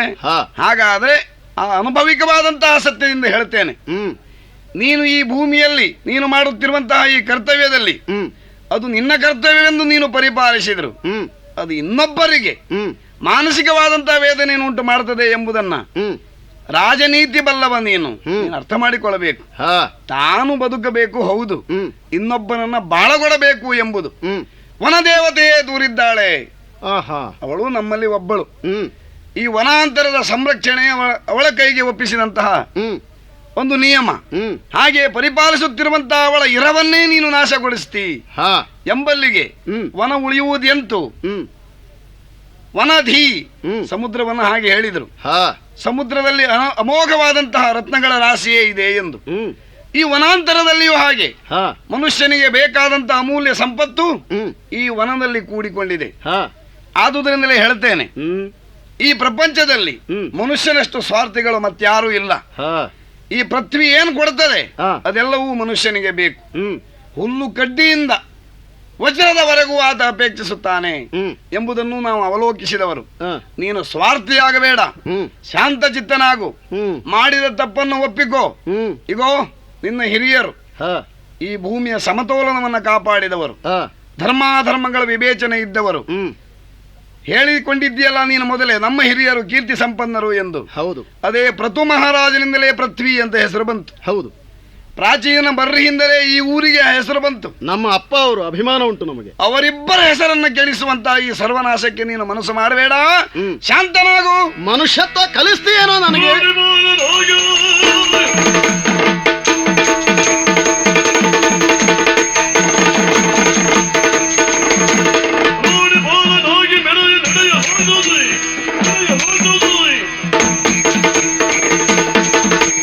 ಮೂಡ ನಿನಗೆ ಕೊಟ್ಟು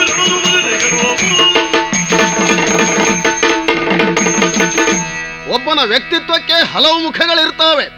ನಾಡಿಗೆ ರಾಜನಾಗಿ ಅಷ್ಟೇ ನಾನು ಯೋಚಿಸುತ್ತಾ ಇರುವುದು. ಮತ್ತೇನು? ನೀನೆಂದ ಹಾಗೆ ಮನುಷ್ಯನಿಗೆ ಸ್ವಾರ್ಥ ಇದ್ದೇ ಇರ್ತದೆ. ಯಾರು ಸ್ವಾರ್ಥವನ್ನು ಬಿಟ್ಟನೋ ಅವನು ಮನುಷ್ಯತ್ವಕ್ಕಿಂತ ಮೇಲೆ ಹೋದ ಅಂತ ಅದರ ಅರ್ಥ. ನಾನಿನ್ನೂ ಮೇಲೆ ಹೋದವನಲ್ಲ, ಮನುಷ್ಯನಾಗಿಯೇ ಇದ್ದೇನೆ. ಈ ಪ್ರಾಚೀನ ಬರ್ಹಿಯ ದೊರೆಯಾಗಿ ನನ್ನ ಕರ್ತವ್ಯ ಇದು ಅಂತ ತಿಳಿದಿದ್ದೇನೆ. ಆಕ್ಷೇಪ ಮಾಡಿದರೆ ಚಂದ್ರ ಅಂತ ನೋಡ್ಲಿಕ್ಕಿಲ್ಲ, ಕೈ ಮುಂದೆ ಮಾಡಿ. ಏನು ನಾನು ಹಾಗೆ ಬಂದಿದ್ದೇನೆ ಅಂತ ತಿಳ್ಕೊಂಡಿದ್ಯಾ? ಮತ್ತೆ ಆಯುಧವನ್ನು ಧರಿಸಿಯೇ ಬಂದಿದ್ದೇನೆ. ನೀನೇನು ಎಷ್ಟು ನೋಡುವ ತವಕ ಉಂಟ, ನೋಡೋಣ ಬಾ.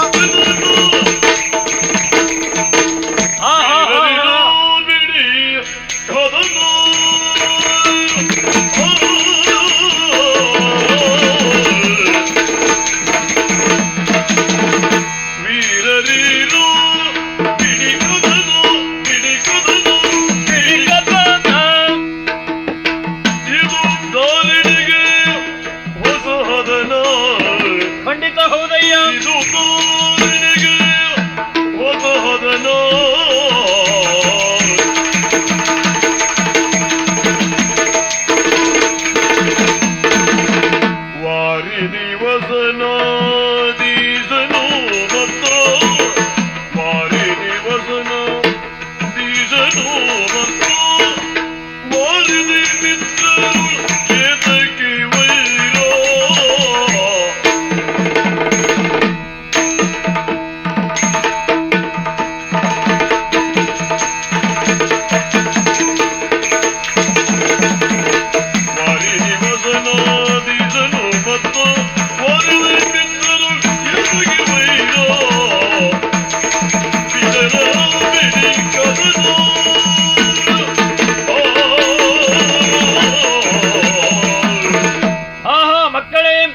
ಯುದ್ಧವನ್ನು ನಿಲ್ಲಿಸಿ. ಯಾರದು? ಆಶ್ಚರ್ಯವೂ ಹೌದು, ಹೊಸತರವೂ ಹೌದು. ಬ್ರಹ್ಮದೇವ. ಇನ್ನು ಮುಂದೆ ನನ್ನ ಆಣತಿಯಂತೆ ನೀವು ಮುಂದುವರಿಯಬೇಕು. ನಮೋ ನಮಃ. ಯಾಕೆ ಗೊತ್ತಾ? ಈ ಹಗರಣಕ್ಕೆ ನೀನೇ ಮಧ್ಯ ಪ್ರವೇಶಿಸಿದಿ ಅಂತಾದರೆ ತೀರ್ಮಾನ ಕೊಡುವ ಯೋಗ್ಯತೆ ನಿನಗೆ ಇದ್ದದ್ದು. ಇದ್ದದ್ರಿಂದಲೇ ನಾನೇ ಬಂದಿದ್ದು. ಯಾಕೆ ಹೇಳ್ತೇನೆ? ಬಾನಂಗಣದ ಒಡೆಯನ ಅಂತ ಚಂದ್ರ ಕೆಳಗೆ ಬಂದು ಭೂಪತಿಯಾದ ನಿನ್ನಲ್ಲಿ ಹೋರಾಟ ಮಾಡುವುದಂದ್ರೆ ಇದೊಂದು ಹೊಸ ಹದನವೇ ಹೌದು. ಹೌದು. ಹಾಗಿದ್ರು ಆಶ್ಚರ್ಯವೂ ಹೌದು. ಆದ್ರೆ ಇನ್ನು ಮುಂದೆ ಯಾವುದೇ ಕಾರಣಕ್ಕೂ ನೀವು ಯುದ್ಧವನ್ನು ಮಾಡಬಾರದು. ಚಂದ್ರ ನಿನ್ನ ಸ್ಥಾನವನ್ನು ನೀನು ಸೇರಿಕೊಳ್ಬೇಕು. ಮತ್ತೆ ಈಗ ಮಾಡಬೇಕಾದ್ದು ಏನು ಎನ್ನುವುದನ್ನು ನಾನು ಹೇಳ್ತೇನೆ. ಏನು ಸ್ವಾಮಿ? ಪ್ರಚೇತಸ, ನೀವು 10 ಮಂದಿ ಇದ್ದೀರಲ್ಲ, ನೀವು 10 ಮಂದಿ ಈ ವನದೇವಿಯ ಮಗುವಾದಂತ ವೃಕ್ಷಕನ್ಯಕೆಯನ್ನು ಮದುವೆಯಾಗಿ ಹಲವು ಕಾಲ ಸುಖವಾಗಿ ಬಾಳಬೇಕು ಎನ್ನುವುದನ್ನ ಆಶೀರ್ವಾದ ಆಣತಿ. ಹೇಗೆ ಆದೀತಲ್ಲ? ಬ್ರಹ್ಮದೇವ ಇಂತಹ ತೀರ್ಮಾನವೊಂದನ್ನು ಕೊಡ್ತಾನೆ ಅಂತಾದ್ರೆ ನಾವು ಮತ್ತೆ ಯಾಕೆ ಹೋರಾಟ ಮಾಡಬೇಕು? ಸೃಷ್ಟಿಕರ್ತನ ಮಾತೇ ಪ್ರಮಾಣ. ಕಾಡನ್ನು ಕಡಿಯಕೂಡದು ಎನ್ನುವ ತತ್ವವನ್ನು ಬ್ರಹ್ಮದೇವನೇ ಹೇಳಿದ ಅಂತಾದ ಮೇಲೆ ಕಾಡಿದ್ರೆ ನಾಡು ಅಲ್ಲವೇ? ಎಲ್ಲಿ ಕಾಡಿಲ್ಲೋ ಅಲ್ಲಿ ನಾಡಿಗೂ ಬೆಲೆ ಇಲ್ಲ ಅಂತಾಗುತ್ತದೆ. ನಾನು ಮಹಾರಾಜನಾಗಿ ಇನ್ನು ಮುಂದೆ ಹೊಸ ಧೋರಣೆಯಿಂದ ಹೊಸ ನೀತಿಯೊಂದನ್ನು ಸಾರ್ತೇನೆ. ಹಸಿರೇ ಲೋಕದ ಉಸಿರು. ಯಾವ ಕಾಲಕ್ಕೂ ವನಗಳನ್ನು ಬೆಳೆಸುವುದರಿಂದ ಲೋಕಕ್ಷೇಮ, ಲೋಕದ ಒಳಿತು ಸಿದ್ಧಿಸಲ್ಪಡುತ್ತದೆ. ಹೀಗೆಲ್ಲ ಜಾಹೀರು ಮಾಡುವುದರ ಜೊತೆಗೆ ಬ್ರಹ್ಮದೇವನ ಅಪ್ಪಣೆಯಂತೆ ಈ ವನದೇವಿಯ ಮಗಳು ವೃಕ್ಷಕನ್ನಿಕೆ ಅಥವಾ ಮಾರಿಷೆ, ಪ್ರಾಯಶಃ ಈ ವನದೇವಿಯ ಸಾಕುಮಗಳೇ ಅವಳು ಇದ್ದಿರಬೇಕಲ್ಲ. ಹೌದು ಹೌದು. ಅಂದ್ರೆ ಈ ಹಿಂದಿನ ಒಂದು ಘಟನೆ ಇದೆ. ಏನು? ಕಂದ ಮಹರ್ಷಿ ಮತ್ತು ಪ್ರಮಲೋಚನೆಯಲ್ಲಿ ಅವರ ಸಮಾಗಮದಿಂದ ಒಂದು ಮಗು ಹುಟ್ಟಿಕೊಂಡಿತು. ಆ ಮಗುವನ್ನು ಇದೇ ಕಾಡಿನಲ್ಲಿ ಅವರಿಬ್ಬರೂ ಬಿಟ್ಟು ಹೋದರು. ಆ ಮಗುವನ್ನು ಈವರೆಗೆ ನಾನು ಸಾಕಿಕೊಂಡು ಬಂದಿದ್ದೇನೆ. ಪ್ರಾಯ ಪ್ರಬುದ್ಧೆಯಾಗಿದ್ದಾಳೆ. ಮಾರಿಷೆ, ವೃಕ್ಷಕನ್ಯೆ, ವಾರ್ಕ್ಷಿ ಮೊದಲಾದ ಹೆಸರುಗಳಿಂದ ಕರೆಯುತ್ತಾ ಇದ್ದಾರೆ. ಆಗಲಿ. ಅಂದು ನಾಶವಾಗಿ ಹೋಗುತ್ತಾ ಇದ್ದಂತಹ ಗರ್ಭಕ್ಕೆ ರಕ್ಷಣೆ ಕೊಟ್ಟಾದರೂ ಆ ಹೆಣ್ಣನ್ನು ಸಾಕಿ ಸಲಹಿ ದೊಡ್ಡವಳನ್ನಾಗಿ ಮಾಡಿದವಳು ನೀನು. ಹೌದು. ಬ್ರಹ್ಮದೇವನ ಆಣತಿಯಂತೆ ಅವನ ಸಮಕ್ಷಮದಲ್ಲೇ ಚಂದ್ರನು ನಾನು ಪರಸ್ಪರ ವೈಷಮ್ಯವನ್ನು ವೈಮನಸ್ಸನ್ನು ಬಿಟ್ಟಿದ್ದೇವೆ. ಜೊತೆಗೆ ನಿನ್ನ ಮಗಳಾದಂತಹ ವೃಕ್ಷಕನ್ನಿಕೆಯನ್ನು 10 ಮಂದಿಗಳು ನಾವು ವಿವಾಹವಾಗಿ. ಸಂತೋಷ. ಮಾರೀಷೆಯ ಕಲ್ಯಾಣದಿಂದ ಲೋಕ ಕಲ್ಯಾಣವಾಗಲಿ. ರಂಗನಾಯಕ ರಾಜೀವನು